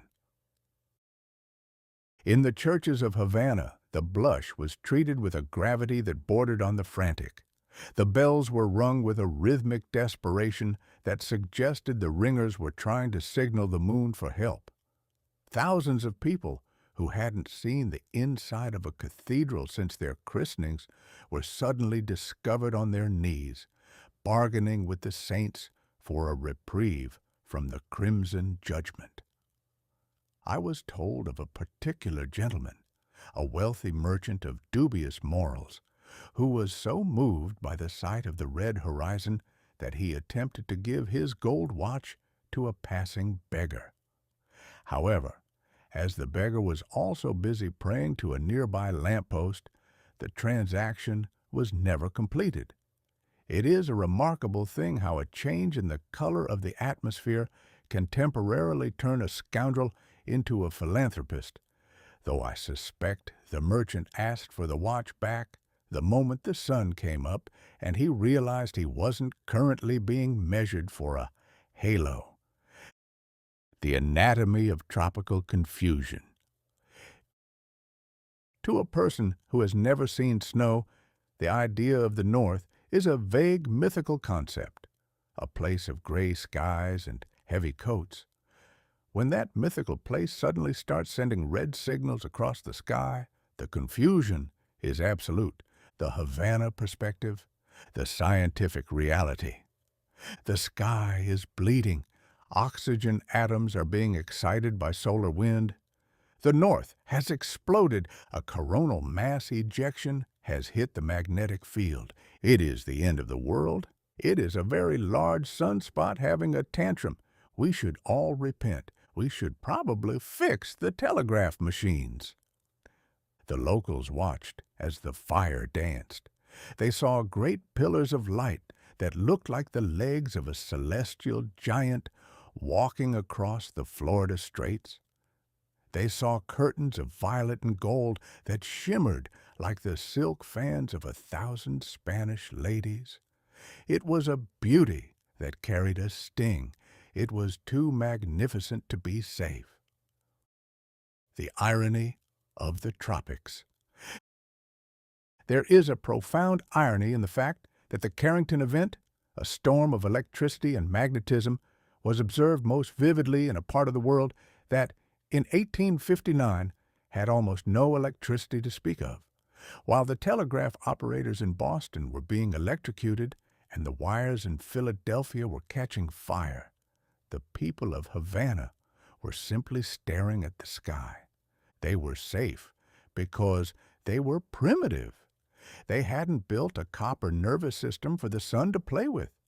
They didn't have machines that could be possessed by ghosts or papers that could be set on fire by a sunspot. In Havana, the Carrington Event was a purely visual spectacle, a silent, terrifying, beautiful movie played on a screen 93 million miles wide. They were the audience for a play they didn't understand, while the rest of the modern world was currently being cast as the victims in a tragedy. The Havana sky blushed, but it didn't bite. It merely looked down at the tiny, frightened humans and their cigars and their rum, and continued its magnificent, silent dance. The fading of the blush. By the early hours of the morning, the north on fire had begun to dim. The deep crimson faded to a pale rose, then to a sickly gray, and finally, the familiar, reliable blue of the tropical dawn began to assert itself. The sun rose, looking remarkably on fire, and the citizens of Havana went back to their lives. The merchants took back their gold watches. The sinners stopped repenting and started wondering what was for breakfast. The tavern philosophers quietly abandoned the burning north theory and began to claim they had known all along it was just a peculiar reflection of the Caribbean phosphorescence. But for one night, the world had been turned upside down. The border between the Arctic and the tropics had been erased by a gust of solar wind. We had been reminded that the Earth is not a collection of separate countries and climates, but a single, fragile boat, floating in a very large and very temperamental ocean of light. The sun had reached down and touched Havana, leaving behind nothing but a few million cases of spiritual whiplash and a lingering suspicion that the North might just be more volatile than we had previously assumed. As I smoked a cigar and watched the real sun climb the sky, I couldn't help but think that the Havana blush was the sun's way of telling us that no matter where you hide, no matter how many palm trees you sit under, you are still a tenant in a house owned by a star. And sometimes the landlord likes to see if you're still paying attention. Chapter 17. The sun retires for the evening.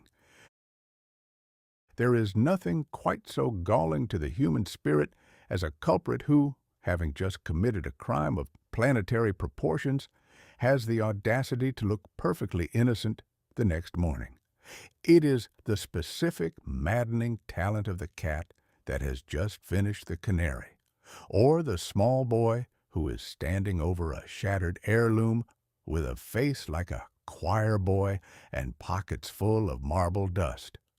On the morning of September 3rd, 1859, the sun rose over the horizon with an expression of such radiant, unblemished purity that you would have sworn it spent the previous 48 hours doing nothing more strenuous than polishing its own buttons. It was a beautiful day, one of those crisp, golden September mornings that makes a man feel that the universe is a well-oiled machine and that his mortgage is, perhaps, not as urgent as he previously feared. The sky had retired its lurid wardrobe of crimson and bruised plum, It had tucked away the emerald curtains and the dancing ghosts of the aurora, and had returned to its standard government-issue blue. To look at it, you would never have guessed that only a few hours prior the heavens had been screaming in a language of fire and magnetism. The sun sat up there, glowing with a bland, oily benevolence, looking for all the world like it wouldn't dream of setting a telegraph office on fire, let alone trying to rearrange the magnetic nervous system of a whole civilization. The great celestial gaslighting. We call it nature, but I have always suspected it is more of a performance. The sun had spent 2 days acting like a homicidal maniac with a blowtorch, and now it was back to playing the role of the dependable fireplace. This is the ultimate form of gaslighting. When the victim of a solar storm looks up at the sky and sees nothing but a cheerful yellow orb, he begins to doubt his own memory. He starts to wonder if perhaps he didn't actually see a midnight sunrise, or if the kiss of fire he received on his forehead was merely the result of a particularly spicy meat pie and a vivid imagination. The world, being a creature of habit, was only too happy to play along with the sun's charade. The birds' forgiveness. The birds, who had been singing themselves hoarse at 2 a.m., convinced the world was beginning anew, went back to their regular schedule of hunting worms and arguing over territory. They didn't seem to harbor any resentment toward the sun for its erratic behavior. A bird is a remarkably forgiving creature, mostly because its memory is about the size of a mustard seed and twice as spicy. The mud's persistence. Down on the Mississippi, the mud, which, as we established, is the only truly honest thing in the universe, remained mud. It didn't care that the sky had turned red or that the compasses had gone for a walk. It was wet, it was brown, and it was waiting for someone in a clean pair of boots to step in it. The return of the boring. The most remarkable thing about the aftermath of a miracle is how quickly it becomes a nuisance. By 10 o'clock that morning, the people of Hannibal were no longer talking about the end of the world. They were talking about the heat. The great celestial commotion was already being filed away under weather, which is the graveyard of all human wonder. The silence of the wires. In the telegraph offices, however, the silence was of a different quality. It was not the silence of a peaceful morning, but the stunned, heavy silence of a battlefield after the cannons have run out of balls. The ghost in the machine had packed its bags and departed, taking the auroral current with it. The operators, like our friend Silas, sat at their desks with a mixture of relief and profound confusion. They tapped their brass keys experimentally. Click, click, click. Nothing happened. The machines were no longer powered by the sun's rage, but they were also no longer powered by much of anything else. The batteries were spent, the chemical paper was charred, and the copper wires, those highways of thought, were currently nothing more than very long, very expensive clotheslines. It was as if the sun had invited itself over for a party, drunk all the wine, set the sofa on fire, and then left without saying goodbye, leaving the host to figure out how to get the smoke smell out of the curtains. The operators realized that the free power they had been so smug about the day before was a very expensive gift indeed. They were now in the business of repairs, which is a far less glamorous occupation than being a minister of the spark. The anatomy of the solar poker face. I recall watching the sun through a piece of smoked glass that afternoon. It looked remarkably round. It looked remarkably still. It was the face of a man who has just been asked where the cookies went and is currently busy contemplating the infinite. If the sun were a human being, I remarked to a passing dog, we would lock it up and throw away the key. We would call it a pyromaniac and a public nuisance. But because it is 93 million miles away and provides the light by which we read our Bibles, we call it a marvel of creation and go back to our lunch. The sun's ability to retire for the evening after such a performance is its greatest defense. It knows that humans have the attention span of a gnat on a hot griddle. We cannot maintain a state of awe for more than a few days at a time. We require the mundane. We need the sun to be a dinner plate, not a furnace. And the sun, with a wicked glint in its eye, is only too happy to oblige. The philosopher's hangover. The intellectuals and the divines were also experiencing a sort of hangover. The ministers who had shouted themselves hoarse about the wrath to come were now faced with a congregation that was beginning to suspect they had been overcharged for their repentance. A man will give his life to God when the sky is blood red, but he usually wants it back, with interest, the moment the sky turns blue. There is a specific kind of embarrassment that comes from having prepared for the apocalypse only to find that the only thing that arrived was a Tuesday. The Ascension Robe Crisis. I heard of one community where 20 families had spent the night on a hilltop dressed in white, waiting to be taken up.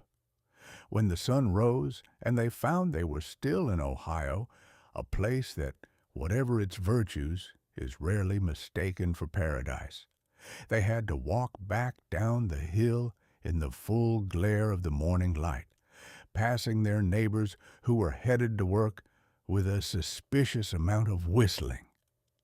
The scientific retreat. The men of science were busy rewriting their theories.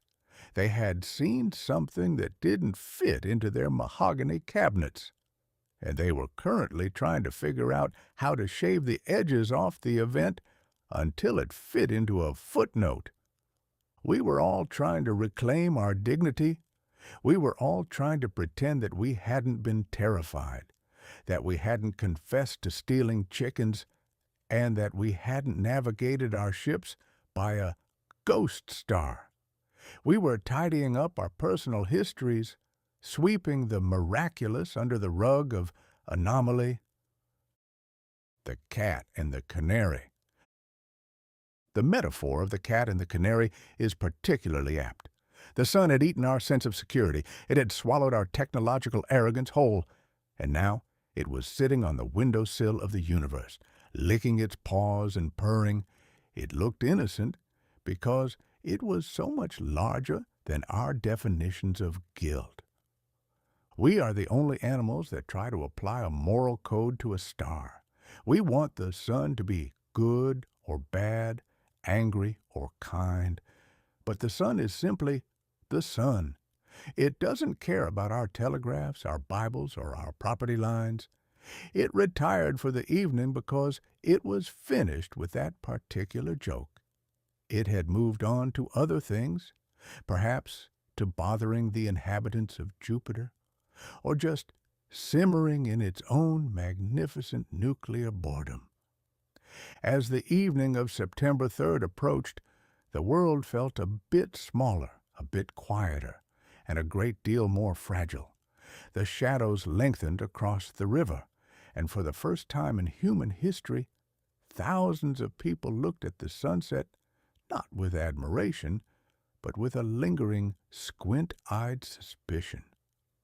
We were waiting to see if the blush would return. We were waiting to see if the landlord had one more walk-through planned before he let us get a full night's sleep. But the sun just dipped below the horizon, looking as innocent as a newborn babe. It left us in the dark, a real honest black and silver dark, and for once we were grateful for the darkness. It was the first time I can remember that the people of the Mississippi were happy to see nothing at all in the sky but the old, reliable stars, which have the good manners to stay in one place and keep their opinions to themselves. The sun had retired, the show was over, and we were left with nothing but a charred wire, a few singed eyebrows, and the uncomfortable realization that the only thing keeping us from being toasty warm and being just toasty was the whim of a giant who currently looked like he wouldn't hurt a fly. Chapter 18. Assessing the Damage to Human Dignity. When the great architect of the universe finishes a particularly lively demonstration of his power, he does not stick around to help with the cleanup. He leaves that to the two classes of men least equipped to handle the emotional fallout, the repairmen and the philosophers. The repairmen are tasked with fixing the physical wires which have a tendency to melt when poked by a star, and the philosophers are tasked with fixing the explanations, which have a tendency to evaporate when exposed to actual facts. In the wake of the Carrington Event, the world was a very busy place. From the mud flats of the Mississippi to the paved streets of London, men were clambering out from under their beds, dusting off their dignity, and trying to figure out how to put a civilization back together when it has been thoroughly unraveled by a 93-million-mile-long sneeze. The Apostles of the Pliers. First, let us consider the telegraph repairmen, the linemen of progress. These were men of few words and a great deal of calloused skin, whose primary tools were a pair of pliers, a spool of copper, and a vocabulary of profanity that could make a riverboat captain blush. They were sent out to assess the highways of thought, only to find that the highways had been converted into a very long, very tangled pile of overcooked spaghetti. The damage was not merely a matter of a few broken poles. The solar current had performed a series of creative anatomical experiments on the telegraph network. The melted glass, the glass insulators, those little green and blue knobs that held the wire to the pole, had, in some places, been fused into lumps of slag. The lightning hadn't just passed through the wire, it had decided to take the house with it. The stretching of truth. Thousands of miles of wire had expanded and sagged under the heat, drooping toward the ground like a weary traveler. In some parts of the West, the wires were hanging so low that a particularly tall horse could have received a message directly through its ears, provided the horse knew Morse code and the sun was still in a talkative mood. The inventory of ruin. The repairmen had to trudge through swamps, over mountains, and across prairies, replacing the very miracle that we had just finished bragging about. I watched a crew working near a railroad junction in Illinois. They were hauling a fresh spool of copper with a mule that looked considerably more intelligent than the man holding the reins. The foreman, a man whose face looked like a piece of well-cured ham, spat a stream of tobacco into the dust and looked at the sagging wires. "Thought we'd tamed it, didn't we?" he growled. "Thought we put the bit in the mouth of the lightning and told it where to trot. Well, the lightning just kicked the barn down and ran off into the woods.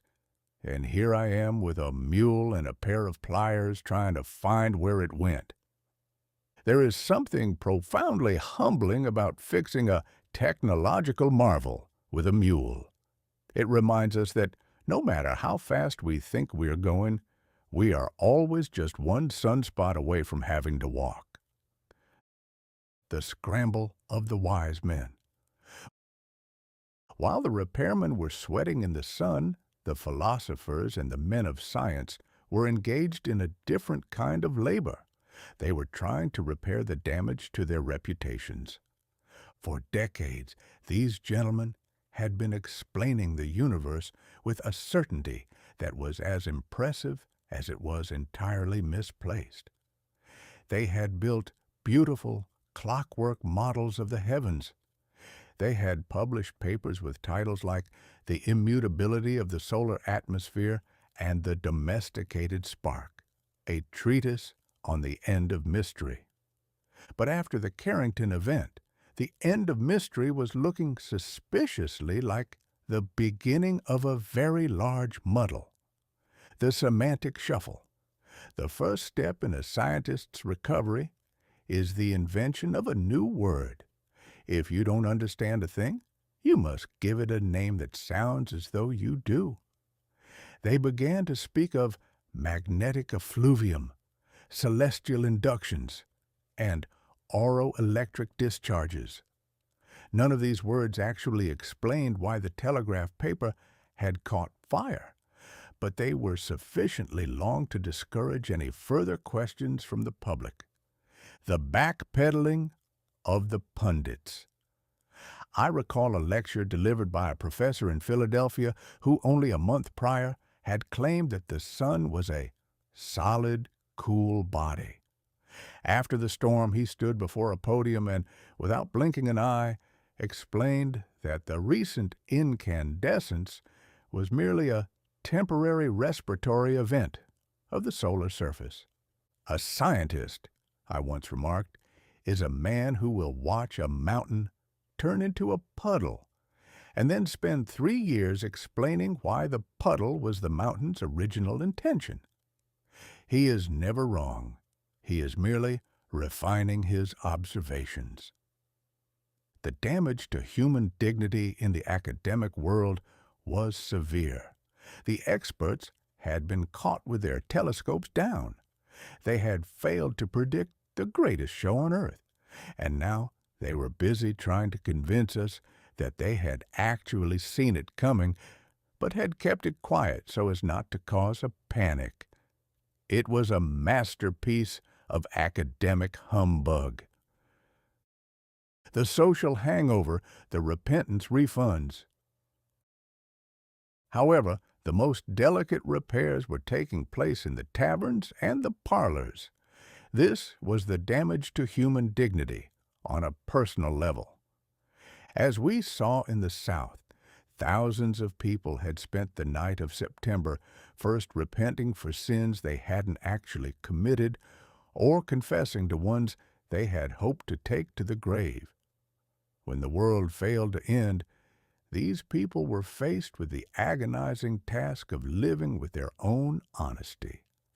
I heard of a man in Natchez who, in his terror, had confessed to his wife that he hadn't actually been at a prayer meeting the previous Friday, but had instead been at a cockfight in the next county.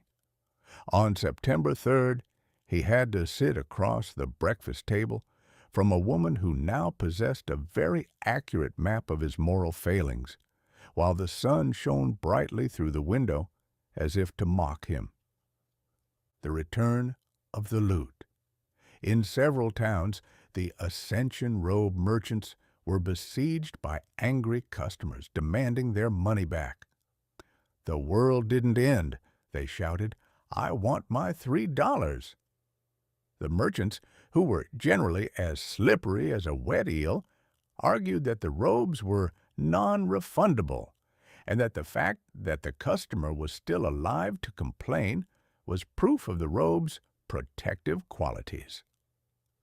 The church attendance dip. Within a week, the churches were emptier than they had been before the storm. It turns out that a man's devotion is directly proportional to the amount of red light in the sky.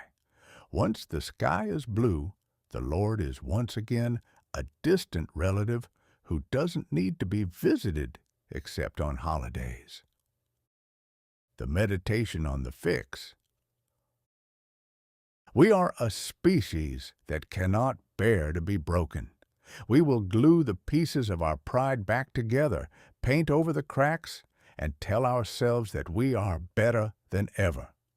The repairmen fixed the wires. The philosophers fixed the theories.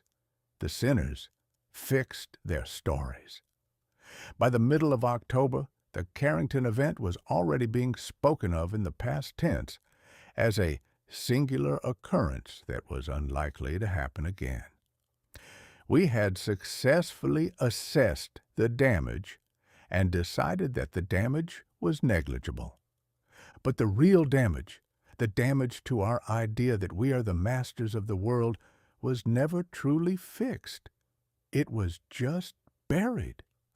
We went back to our copper wires and our steam engines, but we did so with a tiny nagging doubt in the back of our minds. We knew, even if we wouldn't admit it, that our progress was just a thin coat of varnish on a very old and very volatile piece of furniture. I stood on a pier in St. Louis and watched a repairman finishing a connection on a new telegraph line. He wiped his brow, tucked his pliers into his belt, and looked up at the sun. "Think it'll hold?" I asked him. He looked at the sun, that vast, silent, golden liar, and then he looked at the thin copper wire. He didn't say a word. He just spat into the river, climbed down the pole, and went to find a drink. It was the most honest assessment of human dignity I saw all year. We had fixed the wires, but we hadn't fixed the sun. And we hadn't fixed the fact that we were still just a collection of frightened children holding on to a lightning rod and calling it a scepter. The world was repaired, but it was a patch job at best. We were ready to move on, ready to forget, and ready to build something even bigger and more fragile. Because if there's one thing man is better at than building things, it's forgetting that they can be broken. Chapter 19. The Short Memory of the Species. It has been observed by those with nothing better to do than watch the human race through a magnifying glass that man is the only creature endowed with the gift of a conscience, though he mostly uses it as a sort of internal lawyer to find loopholes in the 10 Commandments. But I would argue that our most remarkable talent, our truly crowning achievement as a species, is not our conscience, nor our ability to build steam engines, nor even our knack for inventing 300 different ways to cook a potato. No, our greatest talent is our infinite, indestructible, and quite breathtaking capacity for amnesia. If you give a dog a sharp kick, he will remember you for the rest of his life and treat your shins with the suspicion they deserve. If you burn a cat's tail, that cat will henceforth view a lit match with the same horror a politician views a subpoena. But you can set the entire atmosphere of the earth on fire, melt the nervous system of a continent, and turn the sky into a blood-soaked theater of the macabre. And within a week, the average human being will be sitting on his porch, picking his teeth and wondering if it's going to rain on the church picnic.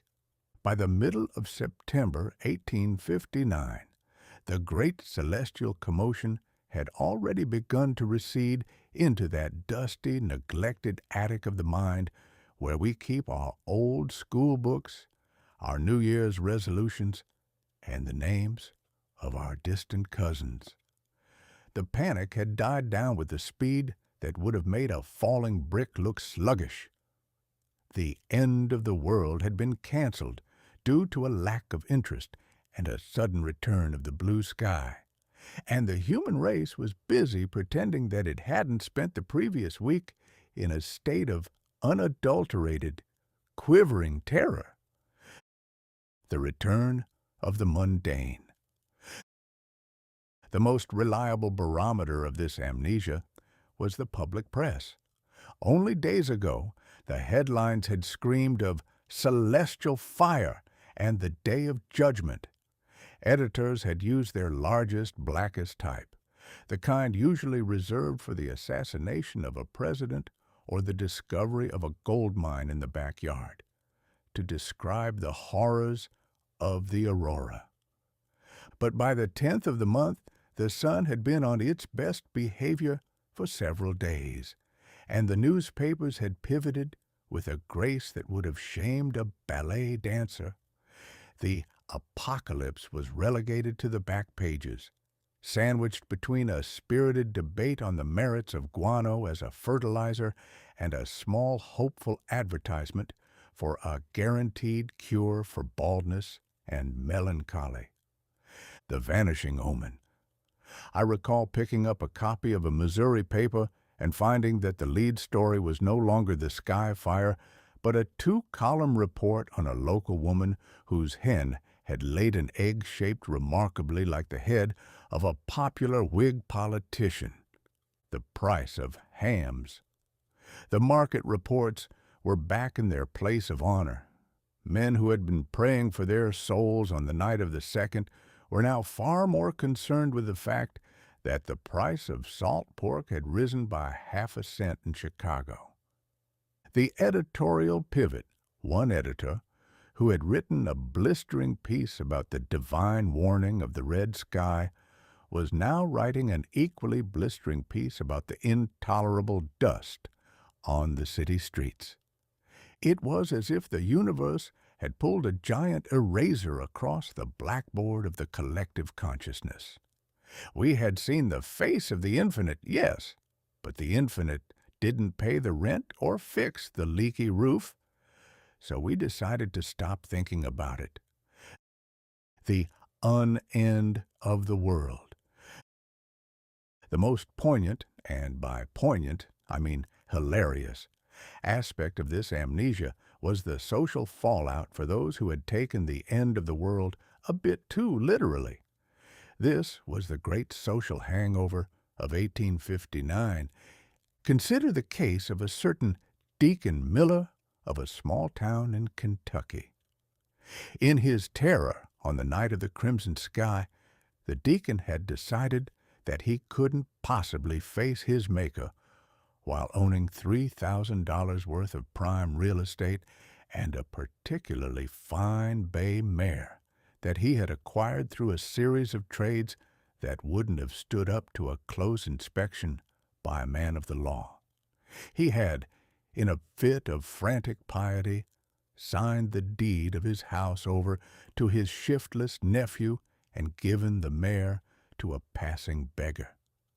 By the following Wednesday, the sky was blue, the sun was bright, and the deacon was in a very awkward position. The nephew's new leaf. The nephew, who had previously been known only for his ability to sleep through a thunderclap and his uncanny knack for finding the bottom of a whiskey bottle, had suddenly discovered a profound interest in property law. He was currently sitting in the deacon's best chair, smoking the deacon's best cigars, and politely informing his uncle that a gift given in the sight of the Lord is a gift forever. The beggar's logic. The beggar had long since disappeared toward the horizon on the back of the bay mare, leaving the deacon with nothing but his ascension robe and a very bitter understanding of the phrase, repent in haste, repent at leisure. The community's mockery. Whenever the deacon walked down the street, his neighbors, the same neighbors who had been kneeling in the dirt right next to him, would look at the sky and ask him if he thought it looked a bit red around the edges. There is no more certain way to lose the respect of your fellow man, I once noted, than to be right about a catastrophe for 10 minutes and then wrong for the next 40 years. A man will forgive you for being a sinner, and he might even forgive you for being a saint, but he will never forgive you for being a fool who gave away his horse. the scientific whitewash. While the common man was busy trying to get his furniture back, the men of science were busy turning the miracle into a mundane event. This is the process of rationalization. We cannot live in a world of wonders. It makes it too difficult to get any work done. So, we hire experts to tell us that the wonder was actually just a very complicated form of boredom. The Carrington event was reclassified as a singular magnetic disturbance. It was explained away with diagrams and charts until it looked like nothing more than a particularly large burp from the solar atmosphere. They spoke of it as a rarity, like a two-headed calf or a politician who refuses a bribe. Something to be noted, but not something to be feared. We convinced ourselves that because we had survived it, we were now immune to it. We looked at our charred telegraph wires and our melted insulators and thought, well, that's done. Now we know how it works. We didn't realize that we had just been slapped in the face by a giant, and instead of wondering why the giant was angry, we were busy admiring the shape of the handprint on our own cheek. The hubris of the rebuild. The most damning evidence of our short memory was the way we went about fixing the damage. You would think that after seeing the sun set the wires on fire, we would have considered building a system that was, perhaps, a bit more resilient. Maybe we would have thought about better grounding, or thicker insulation, or perhaps not stringing a giant copper fuse around the entire planet. But no, we rebuilt the system exactly as it had been before. We used the same wire, the same poles, and the same gospel of the copper wire. We were so eager to get back to our gossip and our gold prices that we didn't pause for a moment to consider that the sun was still up there, quiet and patient, and that it still had our address. The business of amnesia. The telegraph companies went back to making money.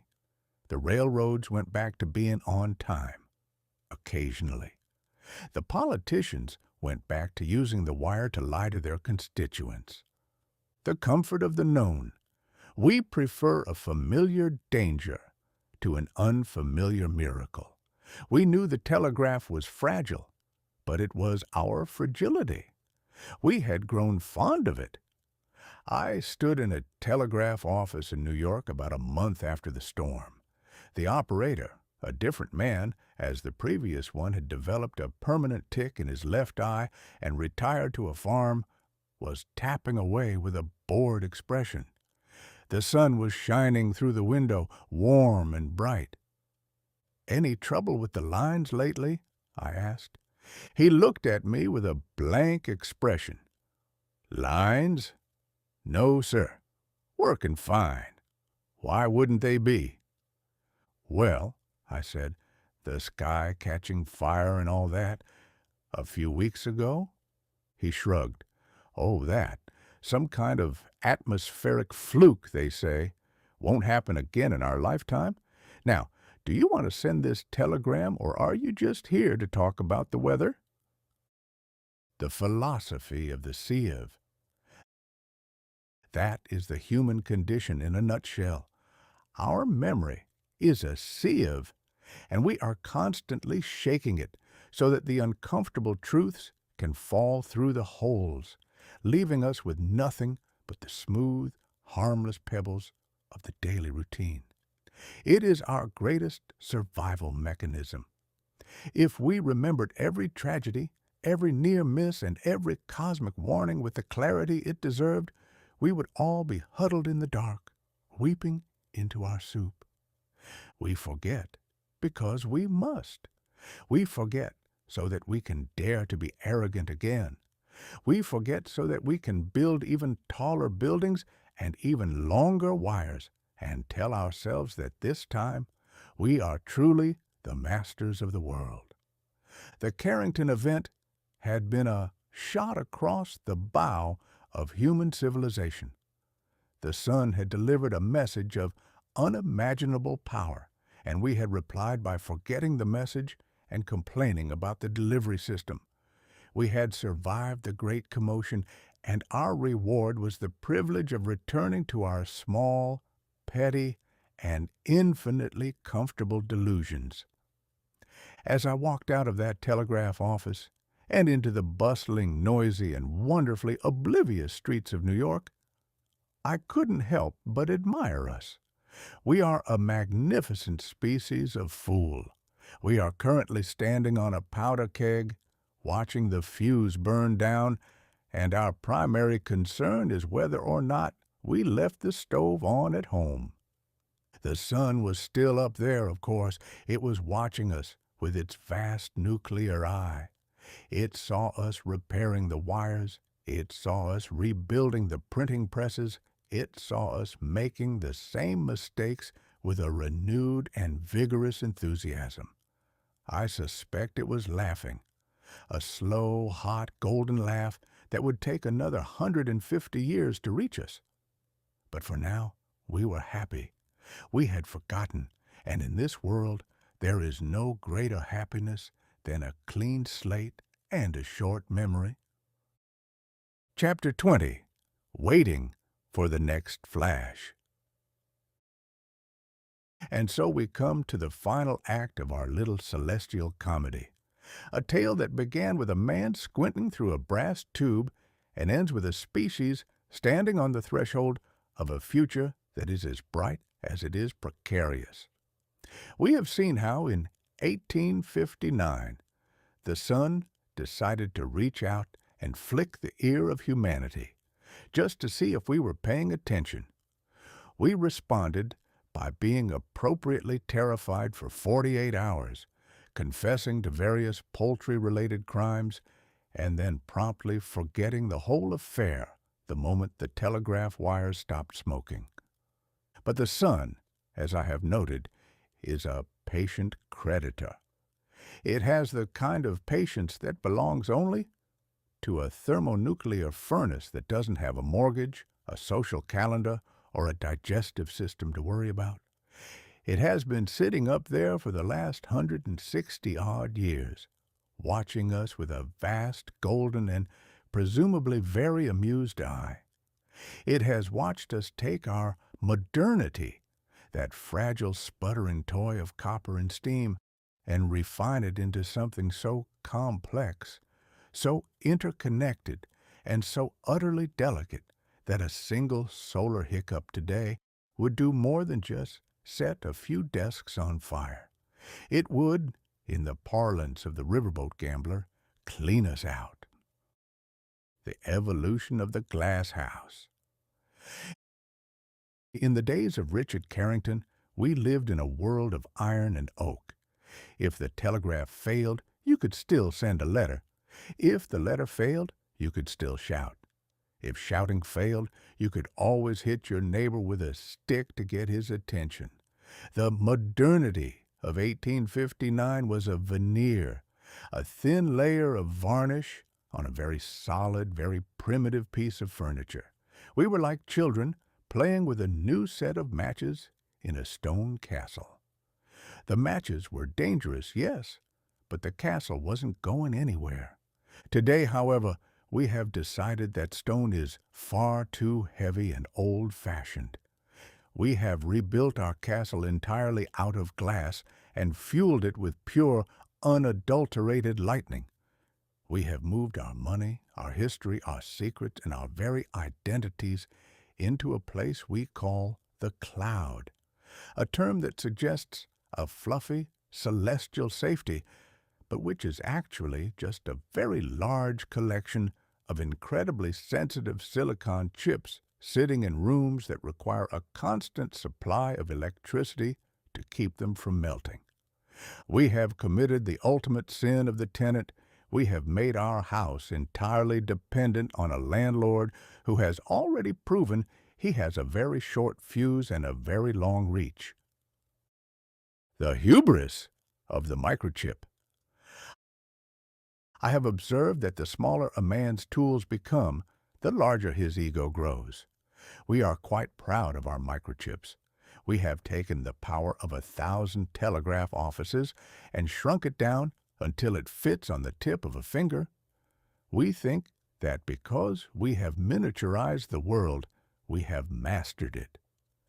But there is a fatal flaw in this logic. A telegraph wire was a thick, stubborn piece of copper. You had to really try to break it.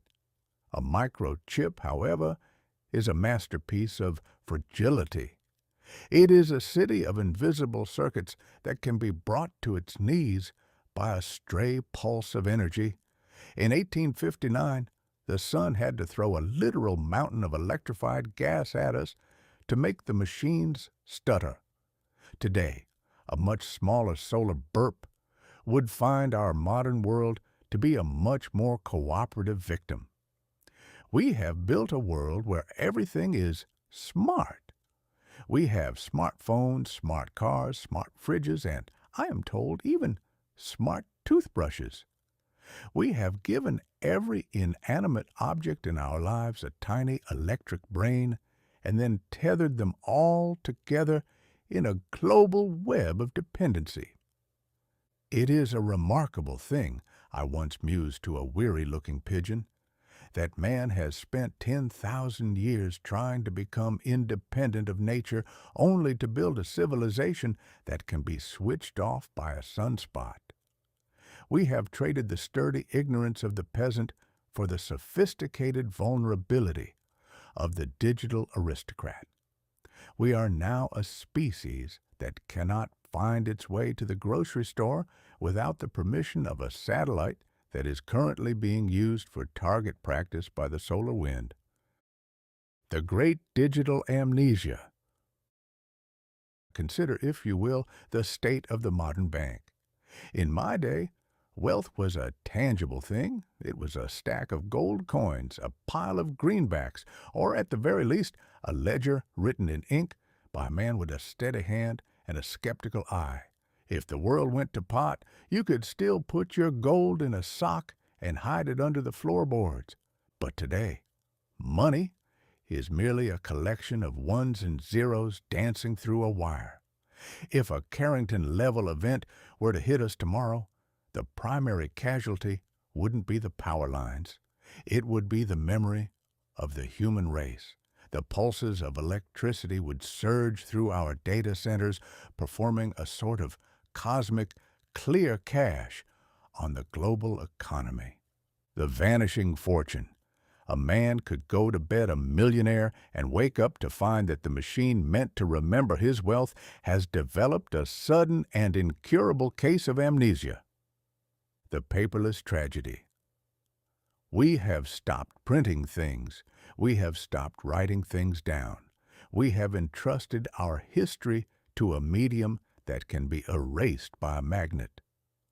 The silence of the lambs. Imagine a world where the screens go black. No messages, no pictures of your lunch, no videos of cats playing the piano. We would be forced to look at one another's faces, a prospect that I suspect many would find more terrifying than the solar storm itself. We have built a world of just-in-time delivery, where our food, our fuel, and our medicine are managed by a complex ballet of digital signals. If the music stops, if the sun decides to take the conductor's baton and snap it over its knee, the ballet becomes a pile-up. The trucks stop moving because the navigation is dead. The pumps stop working because the grid is fried. And the grocery store remains empty because the smart inventory system has decided that, according to its current data, the human race no longer exists. The comedy of the connected. There is a profound, dark comedy in our modern vulnerabilities. We have spent billions of dollars to ensure that we are never out of touch. We have satellites orbiting the Earth, whispering to our pockets every second of the day. We have conquered distance. We have made the world a global village. But a village is a very small place, and it's very easy to set a village on fire. The satellites as bowling pins, our orbital infrastructure, the very thing that makes the modern world move, is essentially a collection of very expensive bowling pins waiting for the sun to pick up a heavy ball. A major solar storm would turn our communication satellites into drifting hunks of high-tech junk, leaving us with a sky full of expensive litter and no way to call for a tow. The grid, as a giant antenna. We have turned our continents into massive electrical antennas. Thousands of miles of high-voltage lines are just waiting to catch the sun's effluvium and funnel it into our transformers. In 1859, the telegraph offices caught fire. Today, the very skeleton of our civilization would hum with a current it was never designed to hold, until the transformers, those giant humped-back beasts of the modern age, began to pop like overripe corn in a hot skillet. The navigation nuisance. I often think of the modern traveler, a man who cannot navigate a revolving door without the aid of a voice in his ear. Without GPS, we would have airplanes that don't know where the ground is, ships that think they are in the middle of a desert, and a populace that would be unable to find the local post office without a map, a compass, and a very long session of weeping.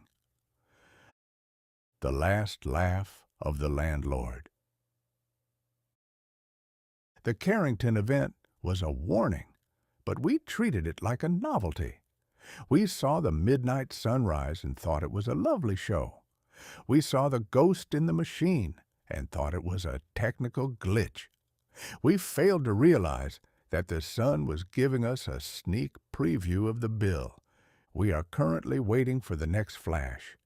It might come tomorrow, it might come in 100 years, but it will come, and when it does, the irony will be that our progress is exactly what will destroy us. The more advanced we become, the more we move away from the solid and toward the shimmering, the more we have to lose. Man is the only creature, I once wrote, who will build a bridge out of spider silk and then express shock when it doesn't hold a freight train. We have built a world out of the most delicate threads of light and electricity, and we are currently driving the heavy locomotive of human history right across the middle of it, never bothering to check the weather forecast from 93 million miles away. We are tenants on a very small rock, and the landlord is still up there, quiet and patient. He sees our smart cities and our digital lives. He sees our satellites and our fiber optics. And I suspect he is just waiting for us to finish. He's waiting for us to add just one more layer of complexity, one more indispensable piece of technology, one more delicate toy that he can break. The final reflection. So, what is the lesson of the Fall Asleep to Hilarious History book? Perhaps it is this: the only thing that truly survives a solar storm is a good story and a sense of humor. The sun can melt the wires, erase the hard drives, and send the satellites tumbling into the sea, but it cannot stop a man from laughing at his own foolishness. As you drift off to sleep tonight, perhaps you should take a moment to appreciate the darkness. It is a quiet, natural thing. It doesn't require a battery, a signal, or a subscription. It is the one thing the sun gives us for free without any strings or wires attached. The sun will rise tomorrow looking as innocent as a cat with a belly full of canary. It will shine on our wires, our chips, and our vanities. It will continue to be the fireplace of the world, but deep inside that golden orb, the fire is still roiling, the fuse is still burning, and the sun is just waiting for the perfect moment to reach down, flick the switch, and remind us all that in the grand theater of the universe, we are not the directors, we are just the folks in the front row. And the landlord has just decided that it's time for an unscripted intermission. Good night, world. May your dreams be peaceful, your wires be grounded, and may you never be so modern that you forget how to find your way home by the light of the old, reliable, and profoundly silent stars. The end.